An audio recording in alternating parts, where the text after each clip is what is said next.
What's up, everyone? Welcome back to This is the Show, episode 7 of season 3 called The Spies. It's just me today. It's going to be a different stream. We didn't schedule a guest for this week because we didn't know what kind of state we were going to be in getting back from Star Wars Celebration, which we did yesterday, which was not a bad flight. It all went pretty smoothly. We got back. We kept ourselves up late, or like late for London so that we could sleep through the night, and then got up and started talking about Mando. But Molly is feeling a little under the weather, so it's just going to be me taking your questions, talking about this episode finally, because I love it so much. And I was very fortunate to see it at Celebration. Was that Friday night? And I loved it, but then I was like, I can't I can't talk about this with anyone. And I'm glad that I do know that leaks happened. They were online. People did put them out there, but like in places where people would have to go hunt for them. I saw a lot of people today on Twitter being like, "Hey, thanks everyone at Star Wars Celebration for not just openly talking about spoilers." And I hope nobody got spoiled before watching this episode that didn't want it, because I love it. It's a great episode. Real quick before we jump in, just shout out to Patrick Dubay, who said, "May the force be with you," first of all, and has been a Biggs mega fan member for 7 months, but also gifted out 10 memberships themselves. So thank you, Patrick. That is insanely generous. I hope everyone enjoys all the emojis and stuff that you get that comes with that. But yeah, I don't really want to go any deeper, go any longer without diving into questions because we already have a ton. So let's start talking about this episode. Uh, and first, I'm just going to bring up some of these fun ones that Me sent in. Yes, yes, yes, yes. Thank you, Me. And Lawrence Fletcher said, yes, yes, yes, yes, yes, yes, yeah. I wonder how many times I'm going to say that tonight. That or no, no, no, no. But those were some great comedy moments. That was one of the things that I was telling people who were asking me about it at Celebration. They were like, "How was the episode?" And I was like, it's nearly perfect in my opinion. Like it does everything that you want a Mandalorian episode to do, and it does it well. And part of that is Grogu comedy, and I feel like we haven't gotten a lot of that this season, as we have in previous seasons. Like I miss those little moments where he's in the Razor Crest trying to put wires together. It's been a minute since we've had anything like that happen, so it was really fun to see that play out on screen. Lots of comedy in this episode, and I thought it all worked really well. And we also have a bad baby from A. Marcellus. That was a great callback. The Anzellan seeing Grogu and immediately trying to scramble away because he knows what's coming. He knows that hugs are inbound, and Anzellans, I guess, just aren't huggers. But Stuart J had the first super chat. Let's get into some actual discussion and questions. Thank you, Stuart. I was suspicious of the armor, but Gideon was surprised when Elia Kane told him the Mandalorians helped Navarro. I'm hoping that means the armor isn't working for him, or else he would have known. Yeah, that's the interesting part about this episode, and I think that we're gonna. It's just dawning on me that I'm wearing headphones just out of habit. I'm not listening to anything or anyone. No one's chatting back with me. So there's no real reason for me to have these on, but I kind of want to out of comfort. Also, they're awesome. They're Logitech like Mandalorian branded ones that they sent to us, and I used them the whole flight, and they were great. But I'll keep them on just to show them off because they are cool. But I'm like, wait, I don't have anything I'm listening to. That was just a habit, force of habit, putting on headphones. But yeah, let's talk about the fact that this episode is called The Spies, and we only saw one spy in the episode, as far as I'm concerned. Elia Kane would be the spy, but the episode is a plural. There are at least two spies in this episode. So who is the other one? I don't know. And the armor, just something about the way Rick Famuyiwa shot that episode made her feel extra suspicious, but I might be feeling that way just because I'm always kind of suspicious of her. So I can't decide. And there are plenty of reasons why she wouldn't have turned against the Mandalorians. Or we've seen in season 1 that she fought and killed stormtroopers, and it's not like that was for show. She was alone in that forge, and stormtroopers came up to her and she kicked their asses. Why? If she were a spy, maybe she turned after the fact. Like, we don't know what happened to her after the stormtroopers were wiped out and after Din left, and then we didn't see her until the Book of Boba Fett. So there's a lot of time where she's been missing, but I just don't know why. And to your point, Gideon is like, hold on, those factions shouldn't be working together. So what's that about? He did seem surprised. I agree that I the armor, I feel like the storytelling and the direction was trying to say, keep an eye on her, but I just don't know. The other options for me are the pirate kind of people. The pirate armor or pirate Mandalorians that were on the planet, that were just floating around. Like, I don't know. I guess I'm wondering about them because it seemed awfully convenient that they would just appear out of nowhere and be like, "Oh yeah, we can take you to the Great Forge, no problem. We can help you with that." And then they are led into a trap. That seems a little suspicious as well. I don't know. I'm catching up on chat here to see what anyone else thinks. I see a couple suspicious of Axe Woves. Uh, I guess there's some potential there. I mean, he's been a mercenary for we don't know how long. There's also the fact that he's like, I'll go get help, and leaves. But I don't know. I don't want it to be him. I don't really want it to be any of these characters. Uh, I guess I'd be most comfortable with the armorer being the spy, just because I've been suspicious of her. She puts me on edge anyway. So Axe, I was just enjoying Axe's story with Paz Vizsla, that they were kind of learning to come together, work together, and that their last interaction was Paz laying down cover fire so that Axe could escape. But then we didn't see him again. So yeah, I do think I have to admit that Axe is a potential potential spy. The spies were the friends we made along the way. Yeah, sure. Or yeah, it was the giant beast. I mean, there's something suspicious about that giant beast too. There are things in this episode that just happened, and the giant beast was one of them, and the pirate Mandalorians were the other. I don't know what the survivors. I don't really know what to call them outside of just the pirates, because they had a big old pirate ship. Jon Favreau's just on a giant pirate kick this season. But let's dive into Queersland Australia has the next super chat. Thank you. That death hurt way more than Tech. The slow defeat while saving so many people and leaving his son behind just kicked me hard. Was upset all night. Yeah, I really liked Paz Vizsla's death scene. I did.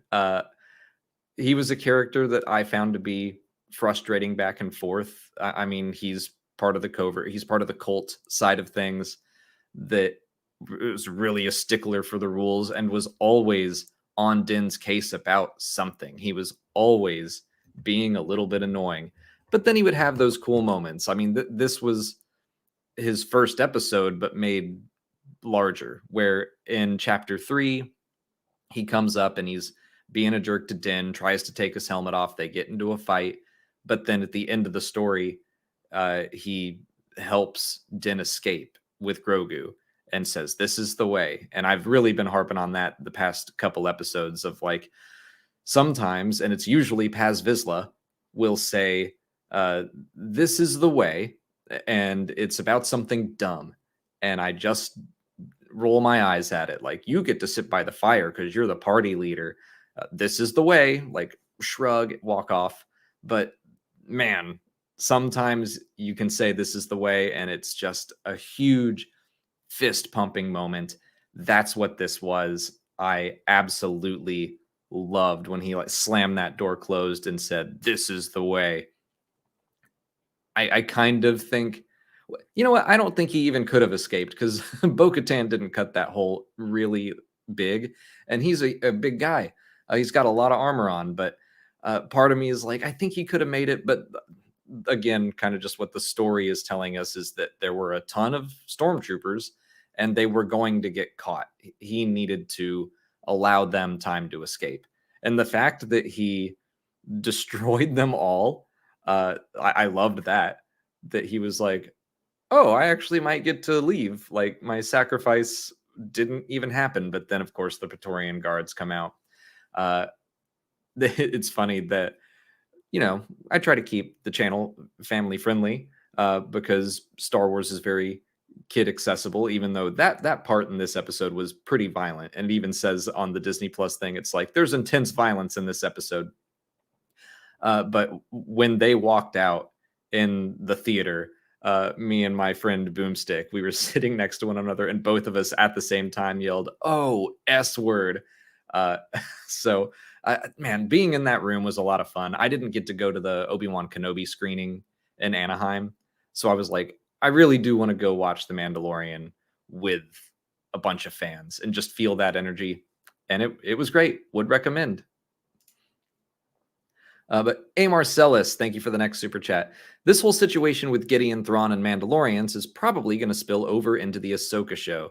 Do you see Luke, Han, and Leia showing up soon, as this will become a galaxy-wide event?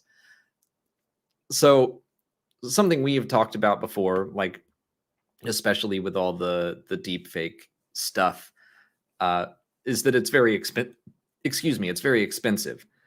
So I don't think that we're going to see Luke and Han a lot, walking around in the television series, every episode.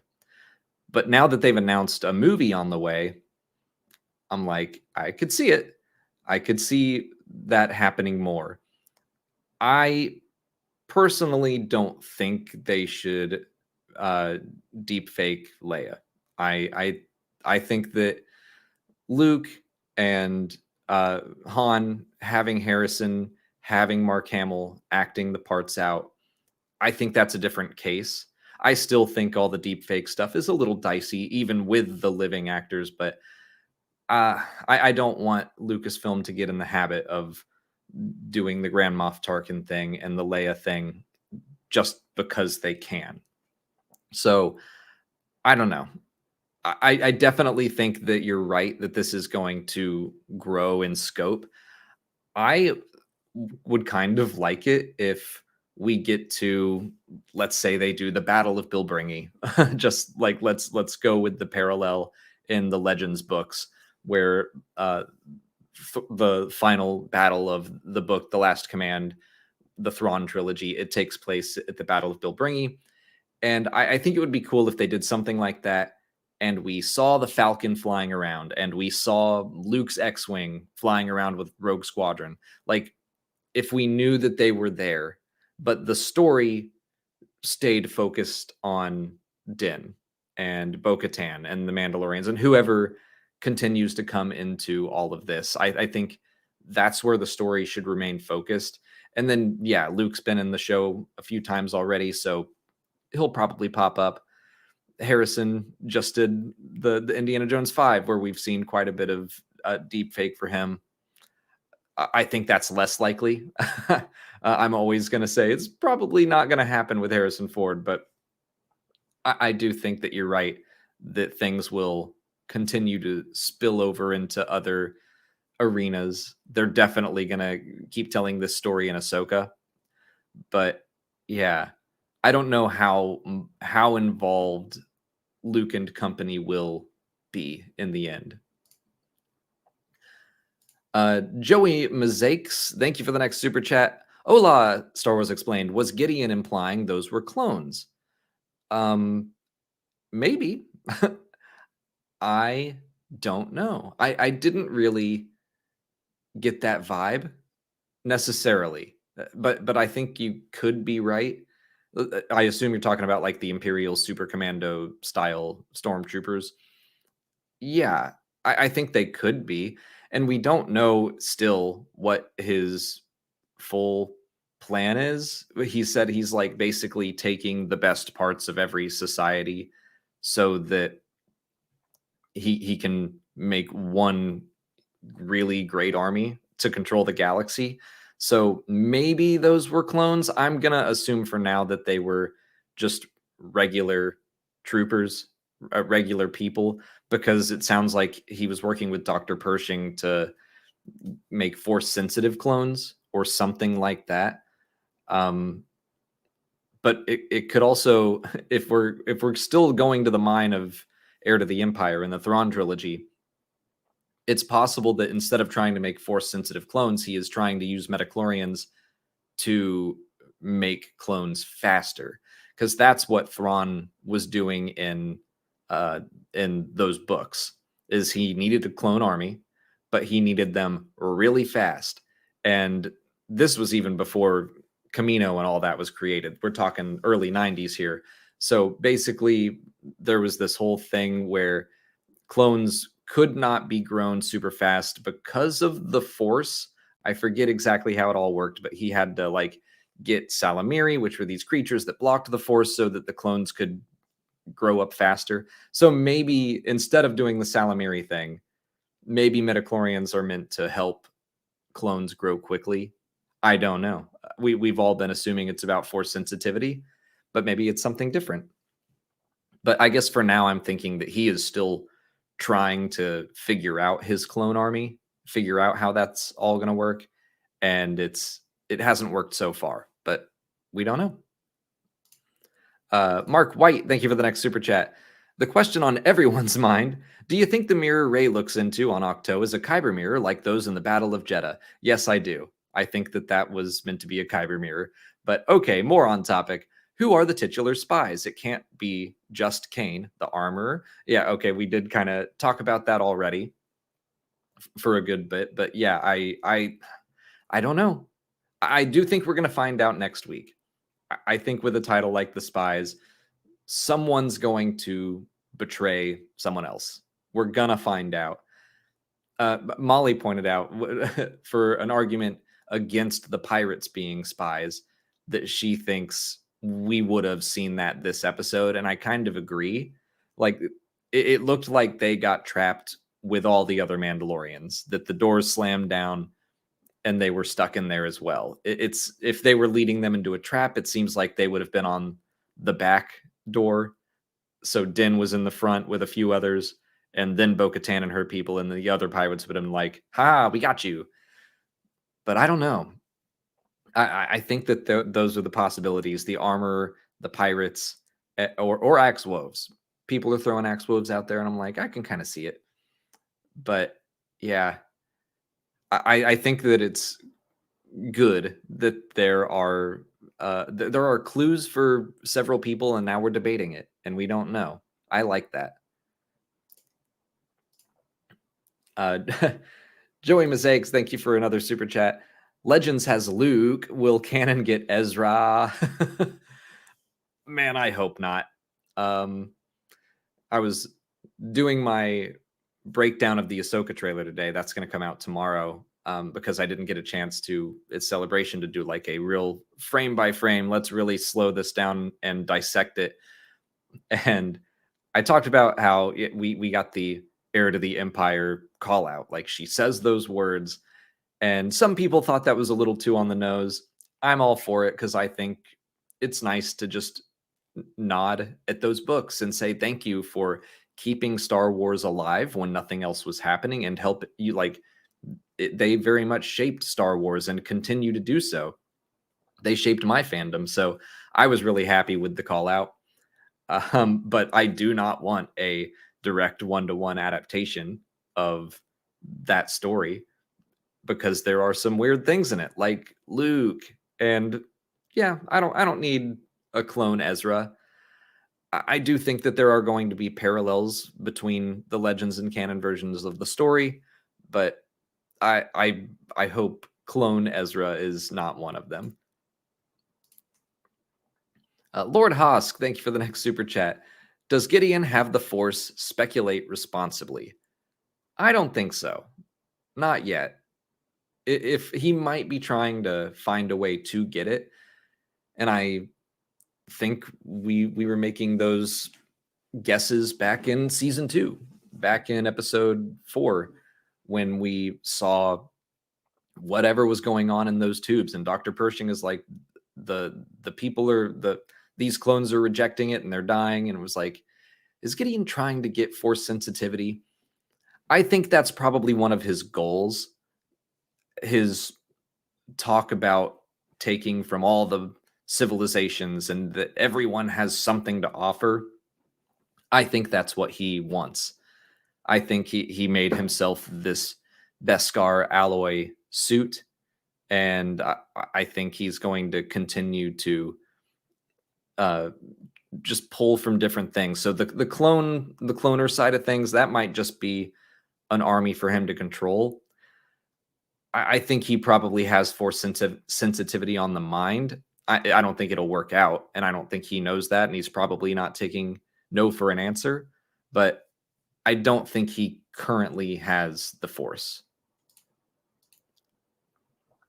Hey Marcellus, thank you for another super chat. I saw some fan art of Luke, Ezra, and Ahsoka teaming up in battle. If this happens in the Ahsoka show or Mandoverse movie, I just may faint.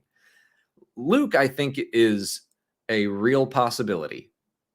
I think that Luke coming back is even likely. I think they're getting better and better at the deepfake thing, and even though I don't want them to go to that well over and over and over again, I think Luke will happen. I think he will be a part of this story. And I mean, come on, we all want to see more interactions between Luke and Ahsoka. Seeing Luke and Ezra together would be really neat.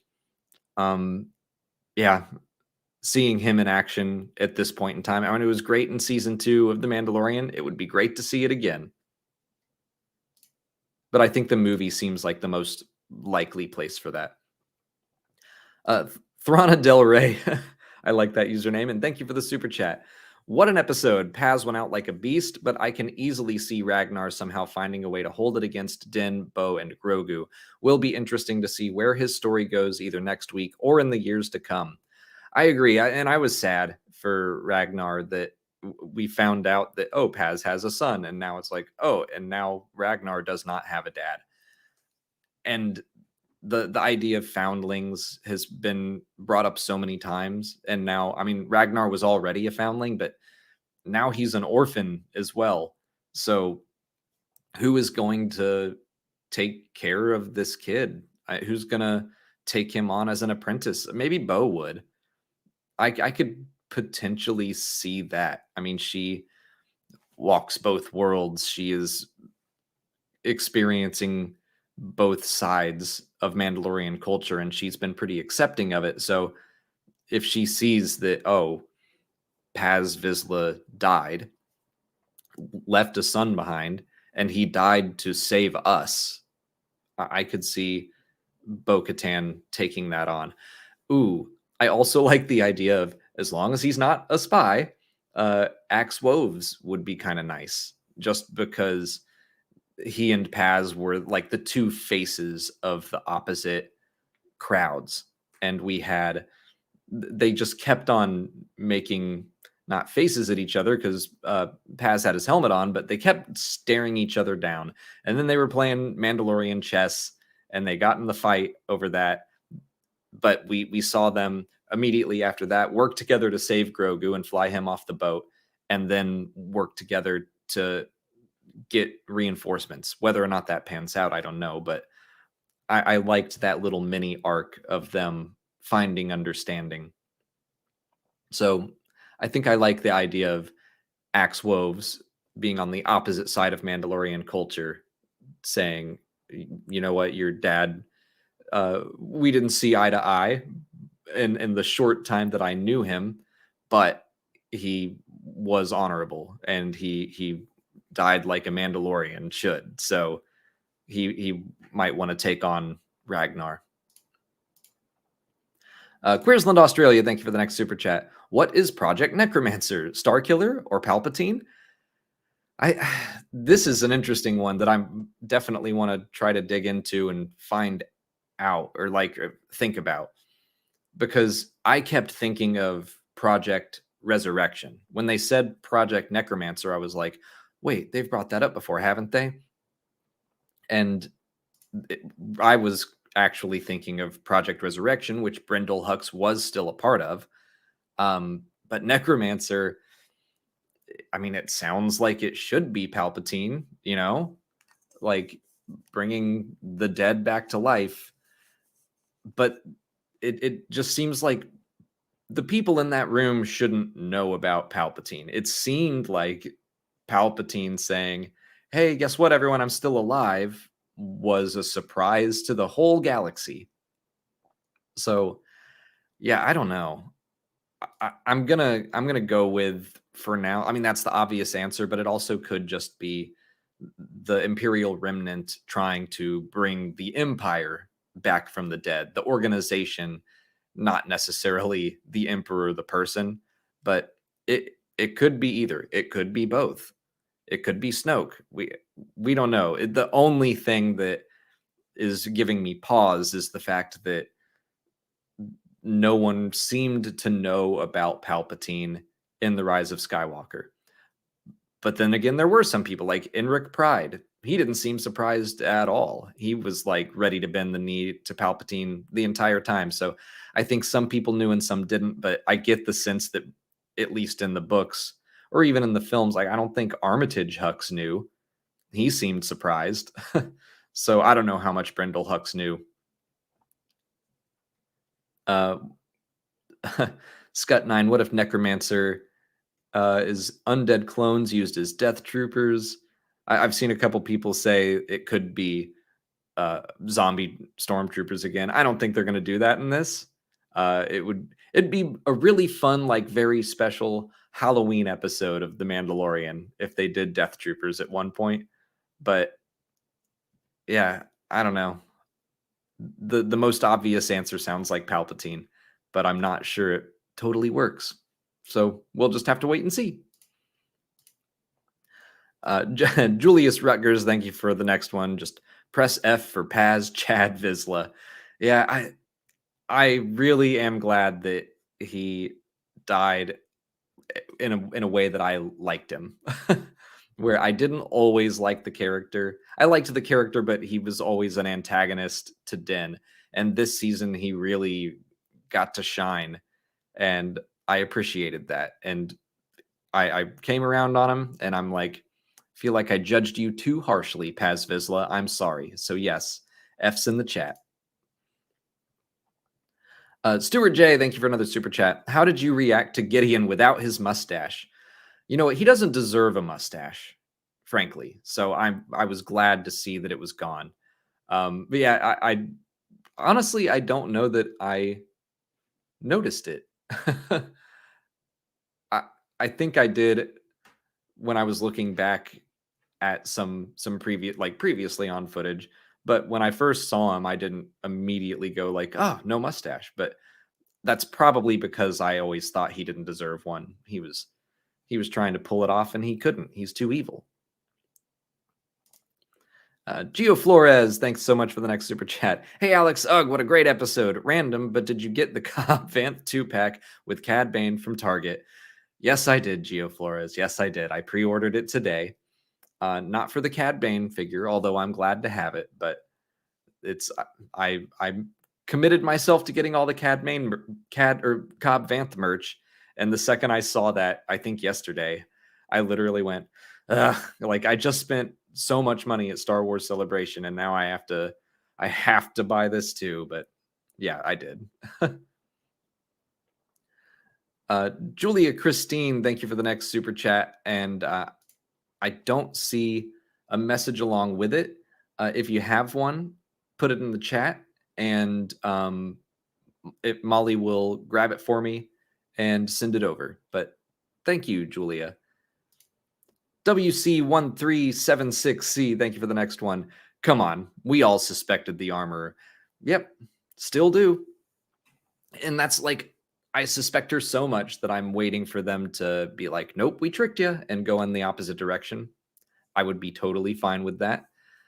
But just every time it cut back to her in the ship, I was like, here it comes. She's about to do something. And she like reached up and just pressed a button, and I was like, there it is. This is it. Like, she just shut off some tracking device, and no, she was just hailing the cruiser. So I don't know. I don't know what is up with her. Dragonus Prime, thank you for the next super chat. It's you, dude. I felt such sheer joy when the Imperials were talking about Thrawn. The blue chap is coming soon. Yeah, I think he's coming next week. I do not have any. This is probably just irresponsible speculation, frankly, but I think he's coming. It seems like if he is definitely going to be in Ahsoka, which we know that he is because they showed him in footage at Star Wars Celebration, and he looked great on screen. He didn't do much. It was basically just a close up of his face, and he was just looking very intense. Awesome. If he is definitely going to be in that series, I think it just makes sense to show him in this season, whether or not it's part of the main story or a post-credit scene or something.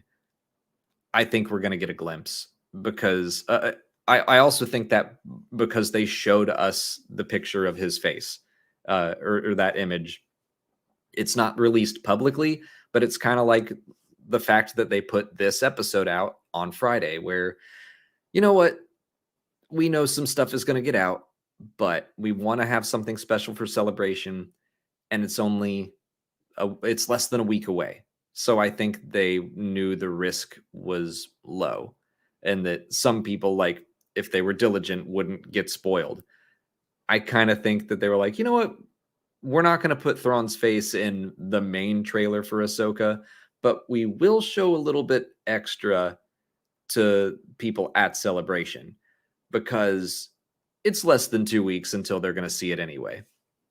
That's my tinfoil hat theory on why I think Thrawn is going to appear in the season finale, but I'm not going to be disappointed if he doesn't. I'm not like super expecting it. I'm not going to hang all of my hopes and dreams on the finale. I just kind of think it might happen.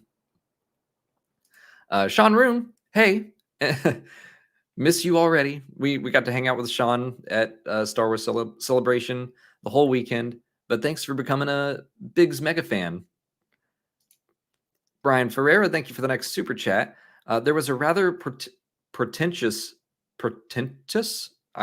shot of the arm. Also, my brain is still not fully working. So there's that. If I spend a lot of time reading one word, that's why. There was a rather pretentious shot of the armorer following Bo's order to fall in line. Could be nothing, but I found it peculiar. Is she sus? She is definitely sus. I'm glad it wasn't just me, but I feel like there were a lot of just little signals that something's going on with her. I mean, something's been going on with her the whole time. But now I don't know.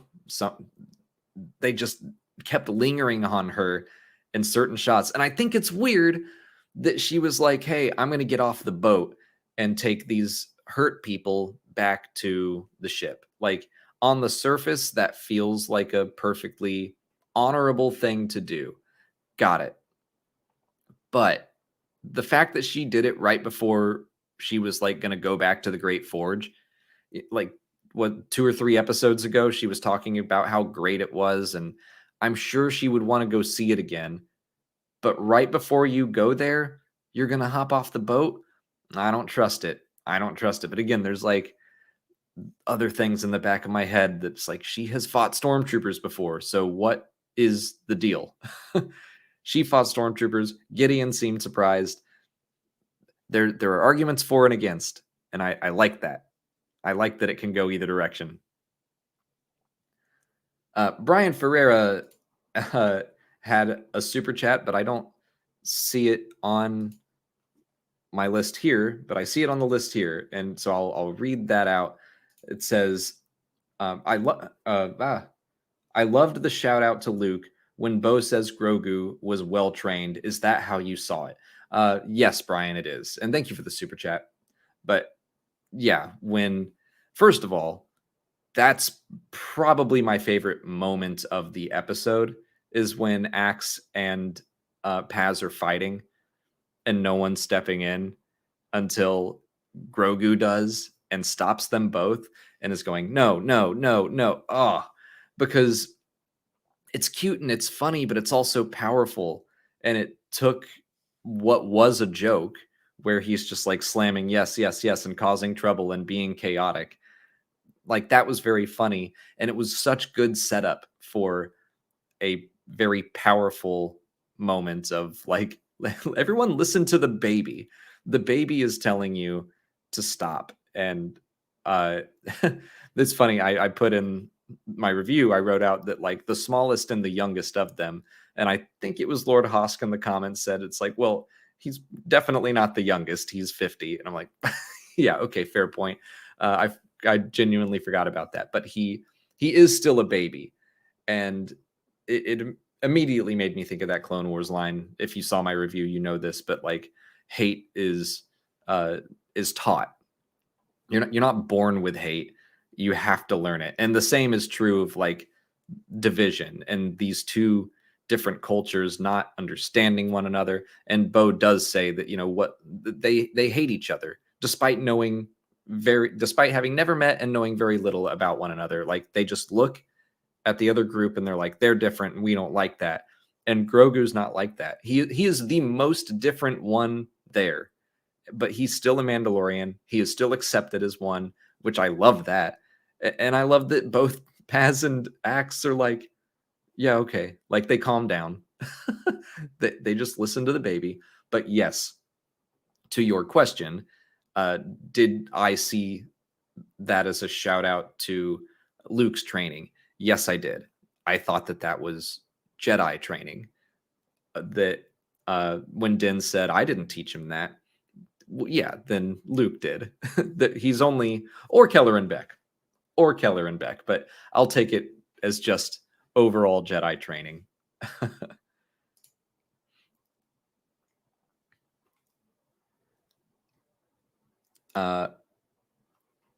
Matt McDonald, thank you for the next super chat. Hello, just wanted to say it was great to chat to you and Molly at Celebration. Thank you. We got to meet a ton of people this weekend, and it was so fun. And so many people came up and would either say like, "Hey, we watch your live streams," or they would drop hints, not even a hint, like overt things like, "Hey, I like your new shoes." Like, okay, these people watch a lot of our live streams, but it was great to see people from the chat over in Europe this past weekend. But Matt says, had a great weekend in spite of my broken foot. Loved chapter 23 too. Same. And it was so nice to meet you as well. Brandon Madigan, thank you for the next super chat. Horrible thought. Grief is a spy. IG-12 is a walking, talking microphone / tracker. That's why he was so insistent they take IG-12. I reject that. Brandon, because I can see the possibility. I just don't like it because Grief has come around. I think he is on the up and up now. I don't think he is a fan of the Empire. I don't think he's like made some deal with Gideon. He's been fighting with the Empire and trying to kick them off of his planet since the end of season 1. So I don't like that idea. And I kind of also, I hope the IG-12 thing sticks around. It's so goofy, but I'm into it. It made me laugh. I like it. So I don't want him to be a walking, talking tracker. But that's what they're doing with this episode. They did it on purpose. They named it the Spies, and everyone's like, okay, well, there's at least one more besides Elia Kane. So who is it? They're cruel. Alexander, thank you for the next super chat. Hey, Alex, I saw you at Celebration, but you seemed to be in a hurry, so I didn't want to bother. I mean, even if I was, like, what we do is if anyone approaches us at Celebration, we're like, hey, come with us. Like, that's it. Sometimes we're walking in opposite directions, but if we're like, we have to be somewhere, we just say, if you'd like to talk, you can walk with us. And sometimes people can't do that, but uh, you could have said, hey. I'm just saying, for next time, we would have said hi back. Swole Yoda, thank you for the next super chat. My first thought when I saw the boat slash ship was Hondo. It was Molly's too. I'm pretty sure we will see him in Ahsoka. Do you have any death predictions for the season finale? We just lost Paz. I don't want to lose more unless we find out who the spy is and I'm mad at them. But no, I'm hopeful that most everyone gets out. I certainly don't want Bo to die or Din. Grogu will never die. But I do really like that Din got captured and not Grogu this year. 2 years in a row, it was all about saving Grogu. This year, it's the tables have turned. I think that's a really nice story change that I appreciate. As for Hondo, Molly said the same thing when the pirate ship came up. She was like, "Are we about to see Hondo?" And I was just like staring at her. I thought that it was going to be Finn Rao or some other familiar Mandalorian that, you know, people didn't necessarily need to know who it was in the moment, but they would show up and then it would be Kevin McKidd under the helmet and I'd be like, oh, I know who that is. But no, I don't. I'll pick like the most likely to die, and I think that's Gideon. I don't think he will. I don't really think he will at all. But after losing Paz, I don't think we're going to lose any more of the known Mandalorians. Red shirts, for sure. Red shirts will happen, but I think that's about it. Kenwood, thank you for the next one. Do you think Captain Pelion has a vision board absolutely covered with photos of Thrawn? Yes. Now I have to find a comment that someone left today because it was very funny and I liked it. It was something like Captain Pelion had 5 minutes of of screen time, and it was all him just gushing about how great. Oh, it was you. It was you. Well, that's perfect. So Kenwood on today's review video said Captain Pelion is given 30 seconds of screen time and spends 20 of those seconds gushing about Thrawn. Yeah, that sounds about right. That's hilarious. Well, I saw that comment, thought it was very funny.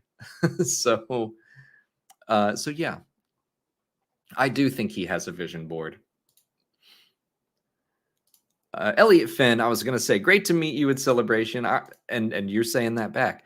It was great to meet you at Star Wars Celebration. Did you see the casting news of Wes Chatham as Thrawn's right-hand man in Ahsoka, Eli Vanto? I did see that today. It was funny. I was writing up my Ahsoka trailer breakdown, and I couldn't remember Ivana Sanko's name, so I had to look that up. And then as I was typing in like Ahsoka cast, I saw the Wes Chatham news, which Amos is my favorite character in The Expanse, so I'm pretty pumped about that. I hope it's not Eli Vanto, just because, you know, he was a good dude, and I think that the Empire in the Ahsoka series is not going to be made up of good dudes.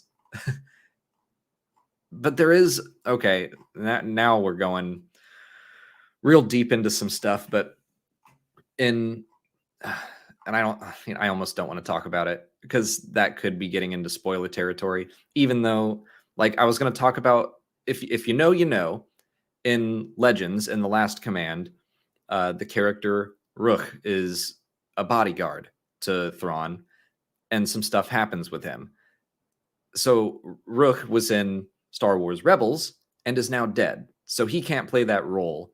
And I did wonder if Eli Vanto could take his place in a certain way, as in, like, he might be with Thrawn and see that, like, oh, Thrawn is not who he used to be, and then he could do what Rook did. I had that thought a long time ago. So I guess there's room for it, but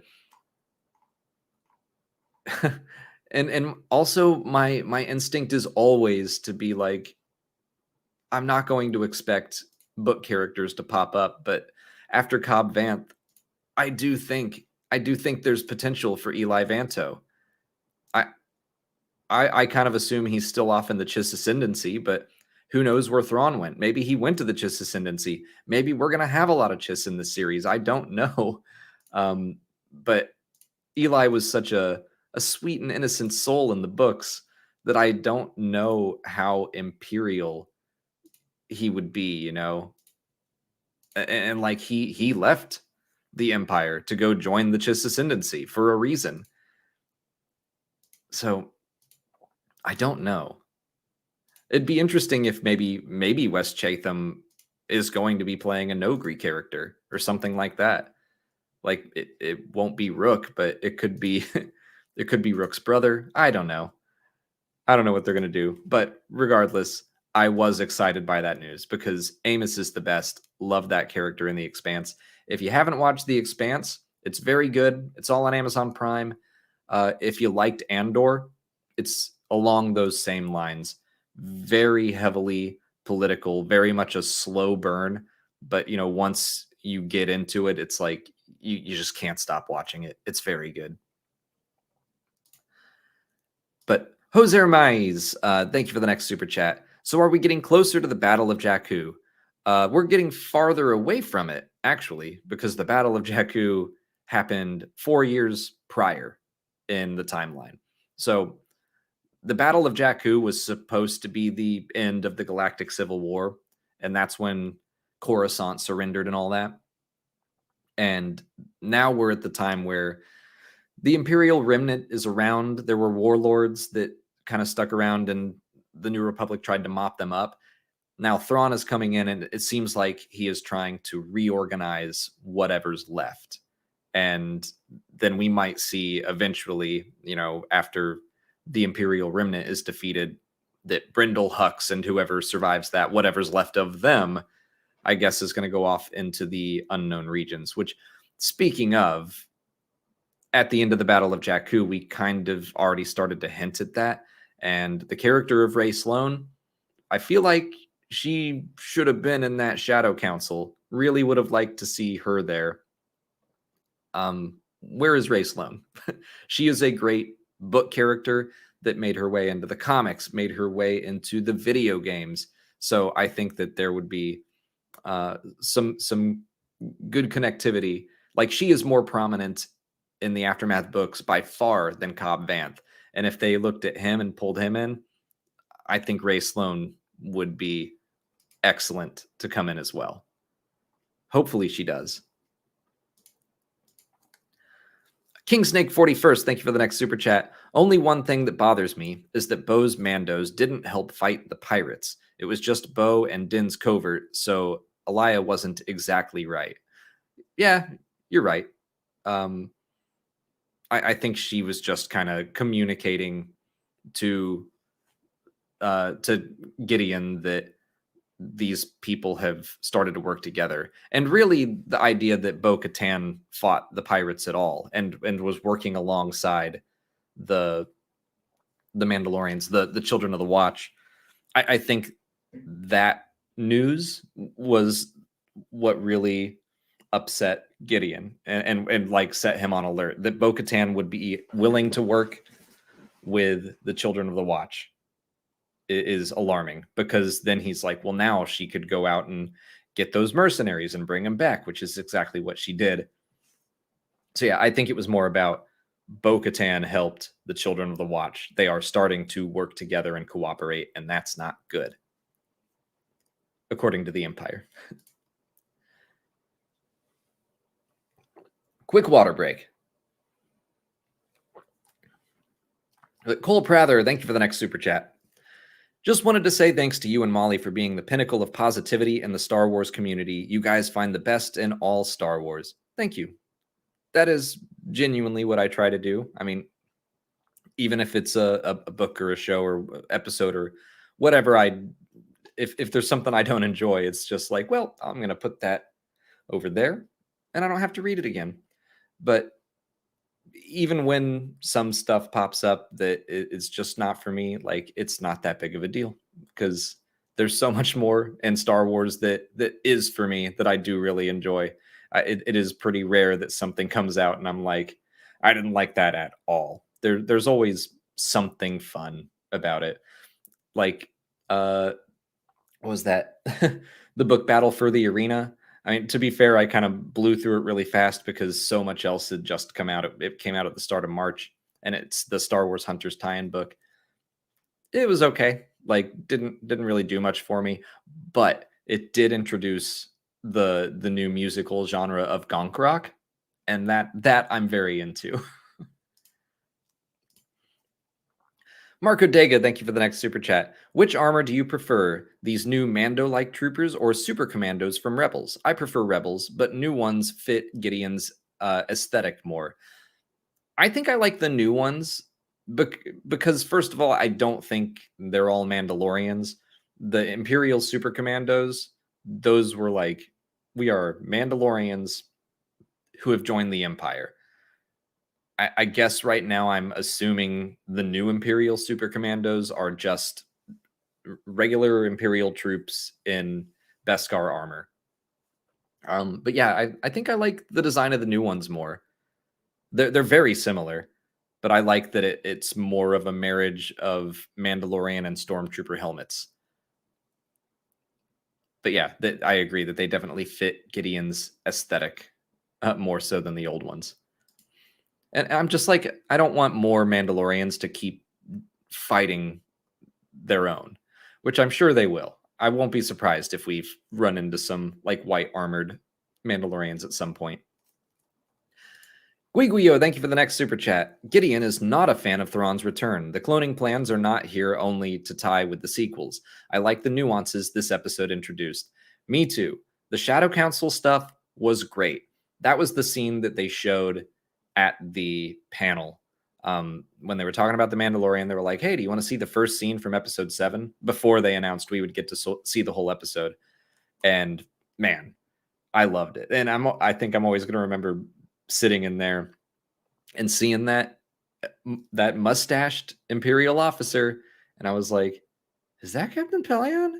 And then Gideon called him Captain Pelion, and I like pumped my fist and I was like, yes. And then Ken Knapsack from Force Center Podcast made fun of me. But in a fun way. So yeah, I thought all that stuff with the Shadow Council was really neat. And I love that line of Gideon saying, like, oh no, Commandant Hux, cloning is your thing. I would never like step out of my lane. I just do what is required of me and nothing else. Just like everyone here, right? And everyone's like, totally, yeah. Like every single person on that Shadow Council has their own plans to try to make a power grab from Thrawn. Like the second Gideon said, maybe it's time for new leadership, and one person's like, here, here, and one dude just like smiled like a crazy person. He definitely has his own plans. It's not just Gideon, but that's like the way of the Empire, you know. So yeah. Let's go on to Dylan S. Thank you for the next super chat. Was so nice to meet you at the meetup. I was the Canadian with the mustache early on. Also, do we think Gideon is first order? Thrawn not? Thanks. Gotcha. Okay. It was so nice to meet you too. Thank you for coming to the meetup. Yeah, we had so many people show up. Molly and I, after our panel, got to meet people for like 2.5 hours, I think.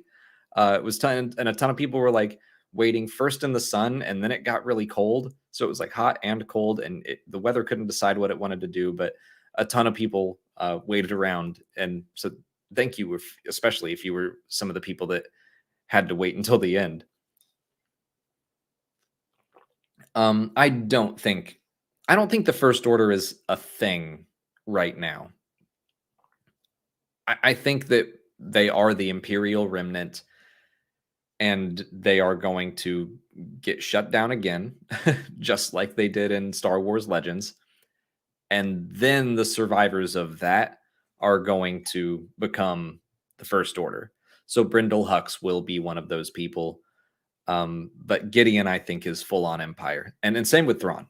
I think right now they are all just Imperial warlords competing for power, and Thrawn will be the one that can wrangle everybody. Julia Christine, thank you for the next super chat. What's the deal with this show's aversion to making any direct reference to Satine? I feel like to not confuse the fans doesn't make sense with other stuff they're including. I'm with you. Like, I was still really into that one scene today between Bo-Katan and Din, where she was just looking out, talking about how she was selfish. I thought that was great. And the closest the show has come to her admitting that I was in Death Watch, which I think this was the first episode that mentioned Death Watch by name. And we found out that it's not a thing anymore. We've seen Death Watch armor, but anyway, like Bo-Katan keeps talking about division and how Mandalorians are stronger together, and it's like, yeah, she knows that now. She did not know that when she was younger, and she definitely has had a part to play in what happened, and she admitted it. And I would like to. I think by now they could have said Satine's name.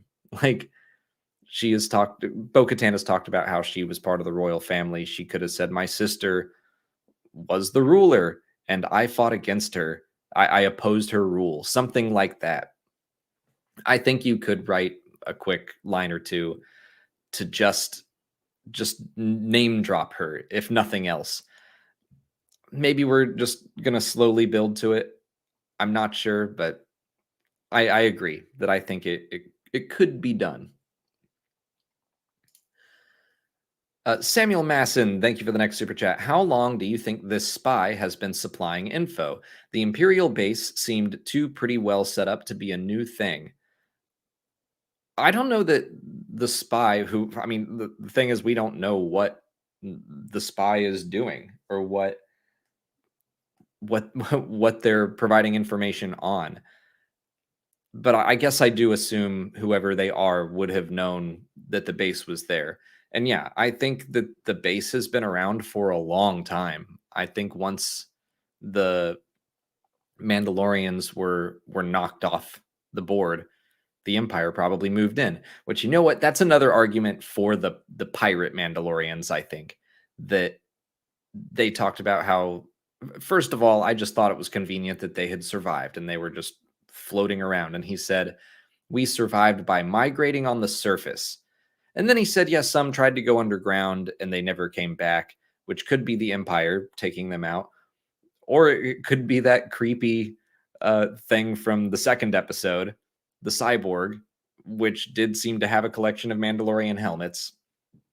But you'd think that at some point, if you were migrating all over the planet, you might have run into the Empire, especially if you knew exactly where the Great Forge was. I don't know. Pirates, you're kind of sus, but so is the armor. I don't know. I don't know who to trust, but I agree. I think that the Imperial base is not a new thing. I think the rumors that it was cursed and the atmosphere wasn't breathable was to just keep Mandalorians away and in exile. Tom Strand, thank you for the next super chat. Are we going to have a conflict between Gideon and Thrawn that puts Thrawn on the side of Bo and Din for a moment? Did Gideon bomb Bo's home? I do think that Gideon was responsible for the bombing of Kalevala. Did I say that right? I still am not like good with that name. I think he bombed the Kree's castle because I assume they keep tabs on their own planet where they're hiding. So if they see that, hey, an N1 starfighter just landed here. Oh, and now a gauntlet's here. Oh, that's Bo-Katan's gauntlet. Hey, while she's gone, why don't we go blow up her house? Or as they were leaving, they were like, we don't know what they saw.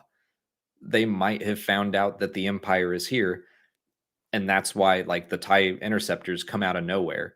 And Bo-Katan chalks it up to, I forget what she said. I scugged off a lot of Imperial warlords.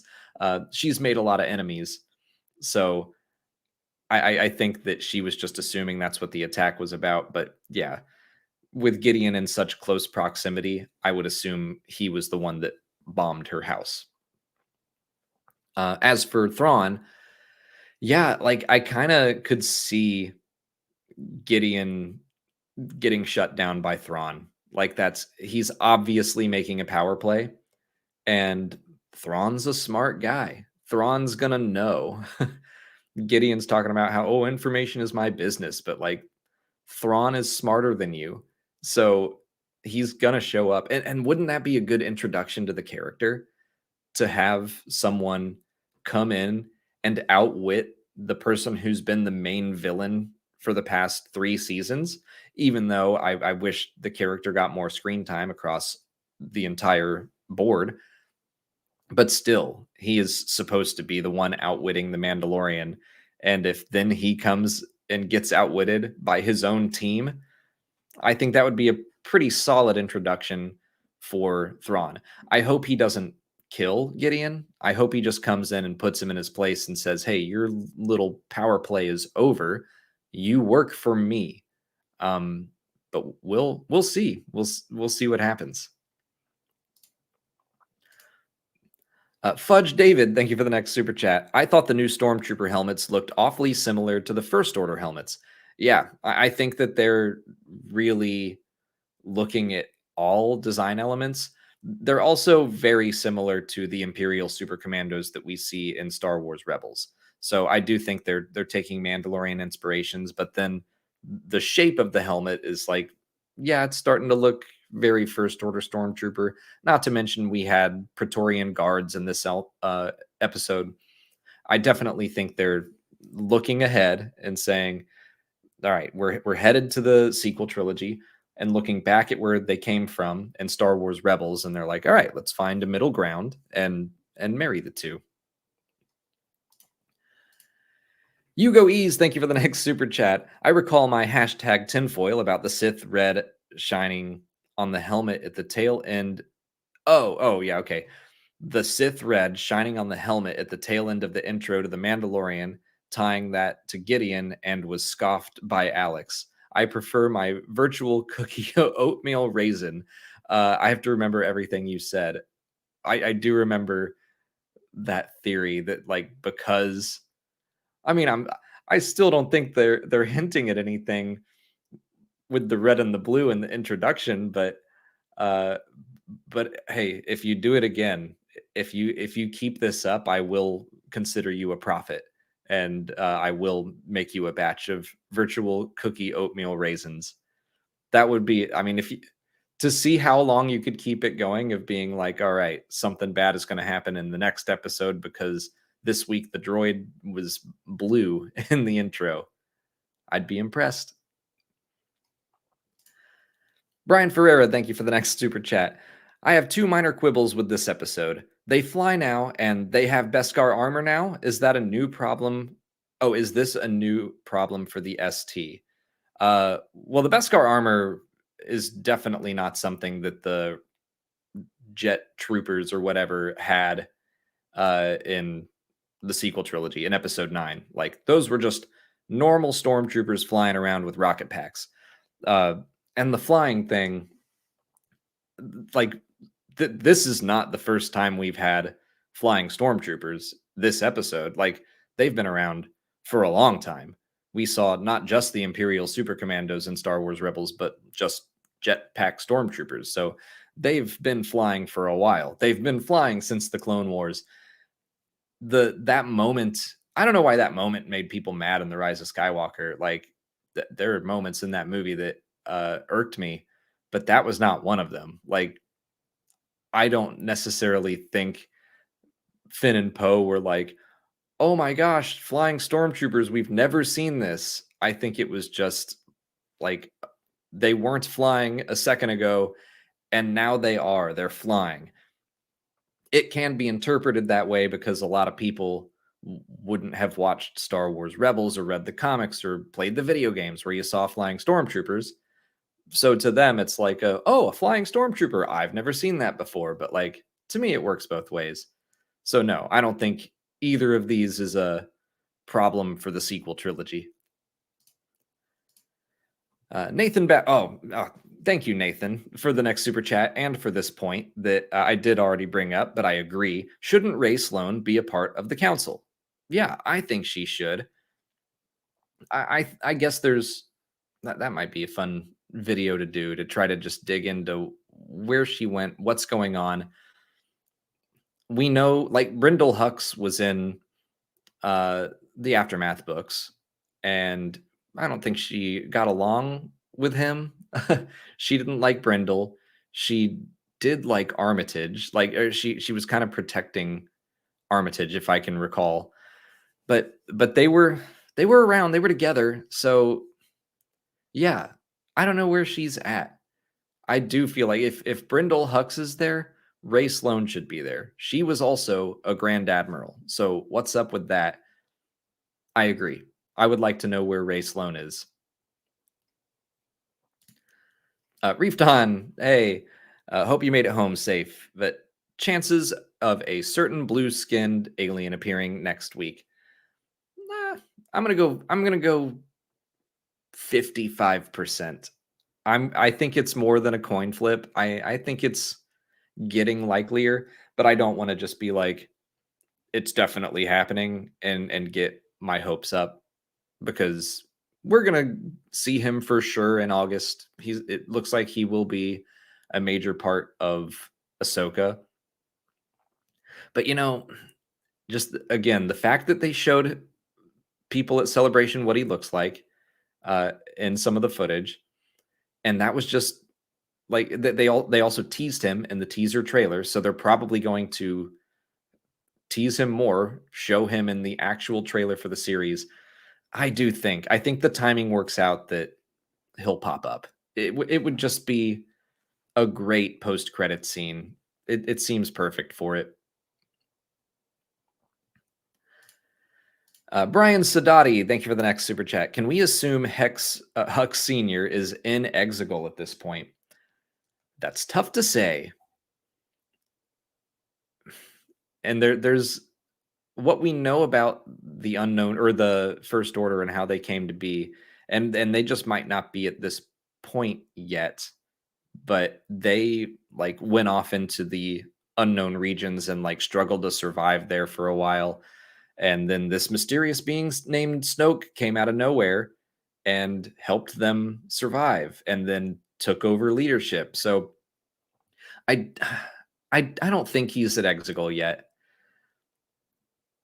I don't know if we don't know what Project Necromancer is. Maybe they're never going to answer it. It certainly sounds like let's try to clone the Emperor and bring him back, but it could mean several other things. I mean, Project Resurrection is something else Brindle Hux was a part of, and that project was the kidnapping of children to turn them into child soldiers. So Project Resurrection also sounds like it could have been let's clone the Emperor and bring him back to life. So Project Necromancer might be something completely different, and we just don't know.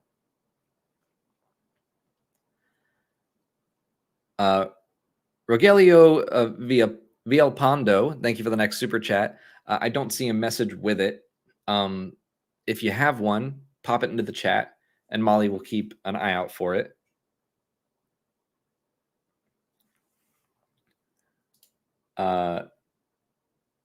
Rowdy Wandland. Oops. Thank you for the next Windland. Excuse me. Thank you for the next super chat. I loved seeing Grogu be a peacekeeper. He's not as impressionable as people think. He's 50 plus years old and is fully capable of his own moral decision making and making a positive difference in his community. I also loved that. I did kind of forget that he's 50, especially when I was talking about it in my review today. But he is still a baby. Like he's a baby, but he can understand the world around him. And yeah, I loved that moment. Like that moment got huge cheers in the room when we were watching it at Celebration. And then today it made me misty-eyed. Like, I just think it's such a sweet moment of just pure child, like, why are you fighting? This is stupid. No, no, no, no. It's funny, but it's also powerful. Like that's kind of when the Mandalorian is really, really working for me, when it's like we're taking all these elements of Star Wars, and yeah, sometimes it's very weird and it's goofy, and we put this little green alien baby in a walking robot that it controls, and like you're laughing about it, but then they immediately turn it on you and make you cry. Or it's like the Frog Lady stuff. Watching Frog Lady get reunited with Frogman, you're like, if you were to describe that to someone, they would be confused. It's like, what? That was an emotional moment. It's like, yes, it was very sweet watching these two frog people run across a dock and embrace. Super cute. What a great show. Myriad Media Musings. Uh, I saw your tweet today. It was great to meet you. But hey, Alex, it's the Darksaber guy from the Star Wars Celebration meetup. It was great meeting you and Molly. I was thinking that with the Old Republic now in the timeline, do you think the KOTOR remake could be canon now?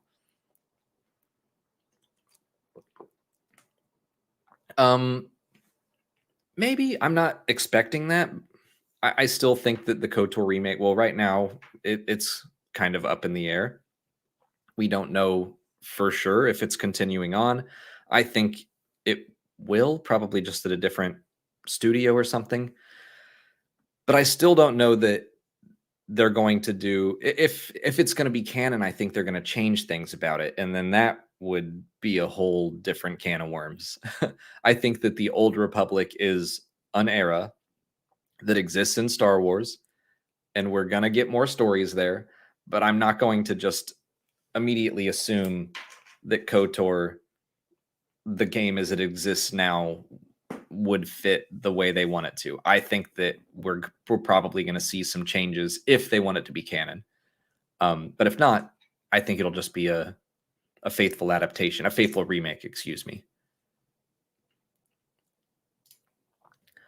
Ice Defender, thank you for the next super chat. What did you think of the Hux appearance in Chapter 23? I liked it. I really like that Brian Gleason, Donald's, I can't ever remember how to say his name. I think it's Donald Gleason's brother, played him. I know a lot of people wanted Brendan Gleeson to play Brindle Hux, which it makes a lot of sense. But we're like 30 years before the Force Awakens, or 25 years or something like that. So at this point, it makes sense that Brindle would look a little younger, and then that would still leave room to, if we told a story down the line, get Brendan Gleeson to do it, and we'll just have this whole family of Huxes. Or maybe we'll meet a Hux in the Clone Wars or before that, like in the High Republic, and Brendan Gleeson can play that one. I think that would be fun. But I did like it. Made me perk up for sure. Oh, Kim Sai 1, why? Thank you for this super chat. But could R5 be there as a spy for the New Republic? Oh, okay. I thought you were gonna say as like a spy from Moff Gideon. I guess that would be kind of funny. I mean, he already has snitched to Carson Teva and told him where all the Mandalorians were. So, in a sense, yeah, R5 is a bit of a spy, but he didn't have a part in this story. So, no, I don't think he is one of the spies in this title, but he could be a spy. Lord Jazwija, I'm sorry I just butchered that, but thank you for the super chat. I don't see a message along with it. If there's one that you wanted to send along, put it in the chat, and Molly will keep an eye out for it. So, Mr. Iron Knight, thank you for the next one. Wouldn't it be interesting if they made an Old Republic story of the Republic Dark Age, where Tar Vizsla is a Jedi Baron that trained Skier Karen's Brotherhood of Darkness, as well as train Lord Hoth's Army of Light? Whoa, okay, lots of deep cuts there. Darth Bane trilogy of books, though, very good. They're some of my favorite Star Wars books. If you've never read them, that's where the Brotherhood of Darkness and the Army of Light come from. Okay, if they made an Old Republic story of the Republic Dark Age where Tar Vizsla is a Jedi that trains the Brotherhood of Darkness as well as the Army of Light. Well, we don't know what kind of Jedi Tar Vizsla was yet. It's interesting because he was Mandalore. He was one of the leaders of all Mandalorian people, and he was also a Jedi that made the Darksaber. So, like, how do you marry the two of those things? And you're part of a culture where weapons are part of your religion, and uh, how does that mesh with being a Jedi? It doesn't really very well. So I don't necessarily. Well, first of all, I don't know that the Brotherhood of Darkness or the Army of Light are going to make it into canon. I think they've been mentioned in like tabletop RPG books, but I those for me, I don't really count them because they just need a lot of like stuff to put into their role playing thing.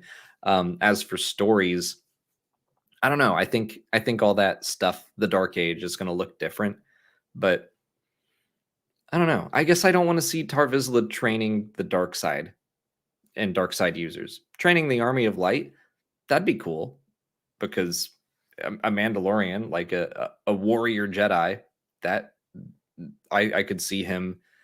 I could see the Jedi wanting to use his skills if they were in a big fight. RC Scorch, thank you for the next super chat. Will Din show his face next episode? I think so. It's been the tradition for the Mandalorian. Every single season finale, Pedro Pascal shows his face. So, and last year he showed his face twice in the last 2 episodes. So I was kind of like wondering if we would see it a lot more. But I think the Empire, now that they've captured him, they're not going to respect his rules. They don't care. They're probably going to want to actively shame him. I think Moff Gideon will take Din's helmet off. And that's been a part of the creed for a while, where the armor is like, have you ever taken your helmet off, or has someone taken it off of you? I think Moff Gideon will take off Din's helmet and he will become an apostate again. But then will he want to go through all of that? I mean, he's on Mandalore. It's not like it'd be hard to go down to the living waters again, but maybe he doesn't want to do that all over again. Maybe he's going to start to see a different way. He's already come a long way when you compare him to how he was in season 2, when the first thing he said to Bo-Katan after she saved his life was, "You're not Mandalorian," and there's only one way, and he flew off. But he doesn't think that anymore. Now he respects Bo-Katan. He's following her. And yeah, he wants to keep his helmet on for him, but he's not going to force that upon anyone else. And he's not going to look down on someone for not doing that. So I think his mindset is already changing. And he might take the helmet off, decide to not leave it off, but that it's not going to like get stuck back on. So maybe we'll see a lot of Pedro Pascal in season 4. But that's kind of my guess right now. Ken Plume, thank you for the next super chat. Did you pre-order the new Cobb Vanth figure today? I did. That was an easy purchase. But I think I did it about an hour before the stream started. Dylan Compton, thank you for this next super chat. My face lit up and my heart ascended when Grogu stopped the fight. It nearly brought me to tears. I only wish I could have seen Molly's reaction. You can, because we release those on our Patreon. And I believe the thumbnail, which we tweeted, I believe it is that moment where I'm I watched the episode at Celebration. She did not. She was getting ready for an after party. And so we still were able to do a reaction today, but it was me sitting there like watching her watch the show, especially at that moment. I was like, once I saw Grogu in the mech, I was like, I can't wait to see Molly experience this. Hugo Ease, thank you for another super chat. Adult Ragnar Vizsla is going to be voiced by, you guessed it, Jon Favreau. Sorry, man. I'm losing it already. It's funny, like people I think still think that Jon Favreau voiced Paz, but he did not in season 3. The voice acting transferred over to the person who's been playing Paz in the armor, which I can't recall their name off the top of my head, but I might be able to find it real fast. But yeah, Jon Favreau has not voiced Paz since the Book of Boba Fett, I think. This whole season, it's been the new guy, which apparently he was listed like in the main credits, so good for him. I don't have that credit list pulled up. But yeah, I mean, adult Ragnar, why not? Like, make it Jon Favreau again. Rogelio Villalpando, thank you for another super chat. Hi from Mexico. Do you think the Shadow Council and the Mandalorian is the same as in the Aftermath trilogy? Oh, that's a good point. Like, I need to go back and read all the names and see if we can match descriptions up with people. That would be fun.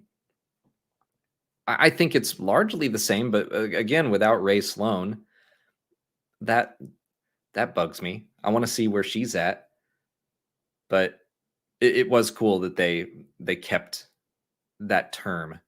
I don't know if it's the exact same one for one. Someone in the chat might.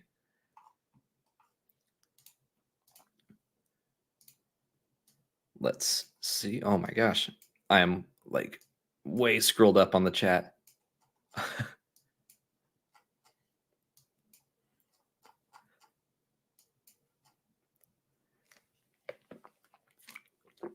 Wish Ray was there too, Polar Pop, yeah. But no, I don't know if it's the exact same people or not. But I also don't remember any of the names off the top of my head.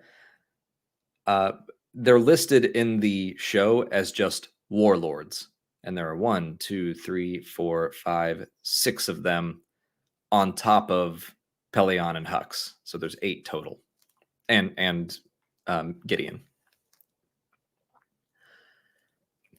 Lord Hazuija, thank you for another super chat. Didn't Brindle Hux's faction sever its connection to the other Imperial Remnant factions? Maybe he came back.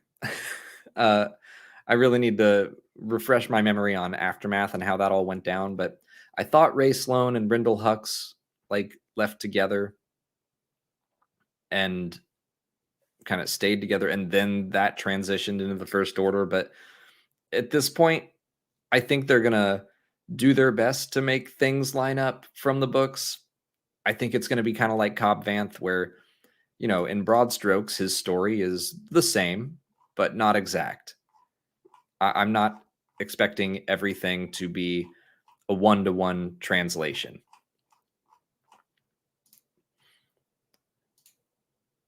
Triple Zero Tragic Solitude, thank you for the next super chat. Who's the best right-hand man of Thrawn, Pelion or Eli Vanto? And would Eli be disappointed that Thrawn continues to fight for the dead Empire?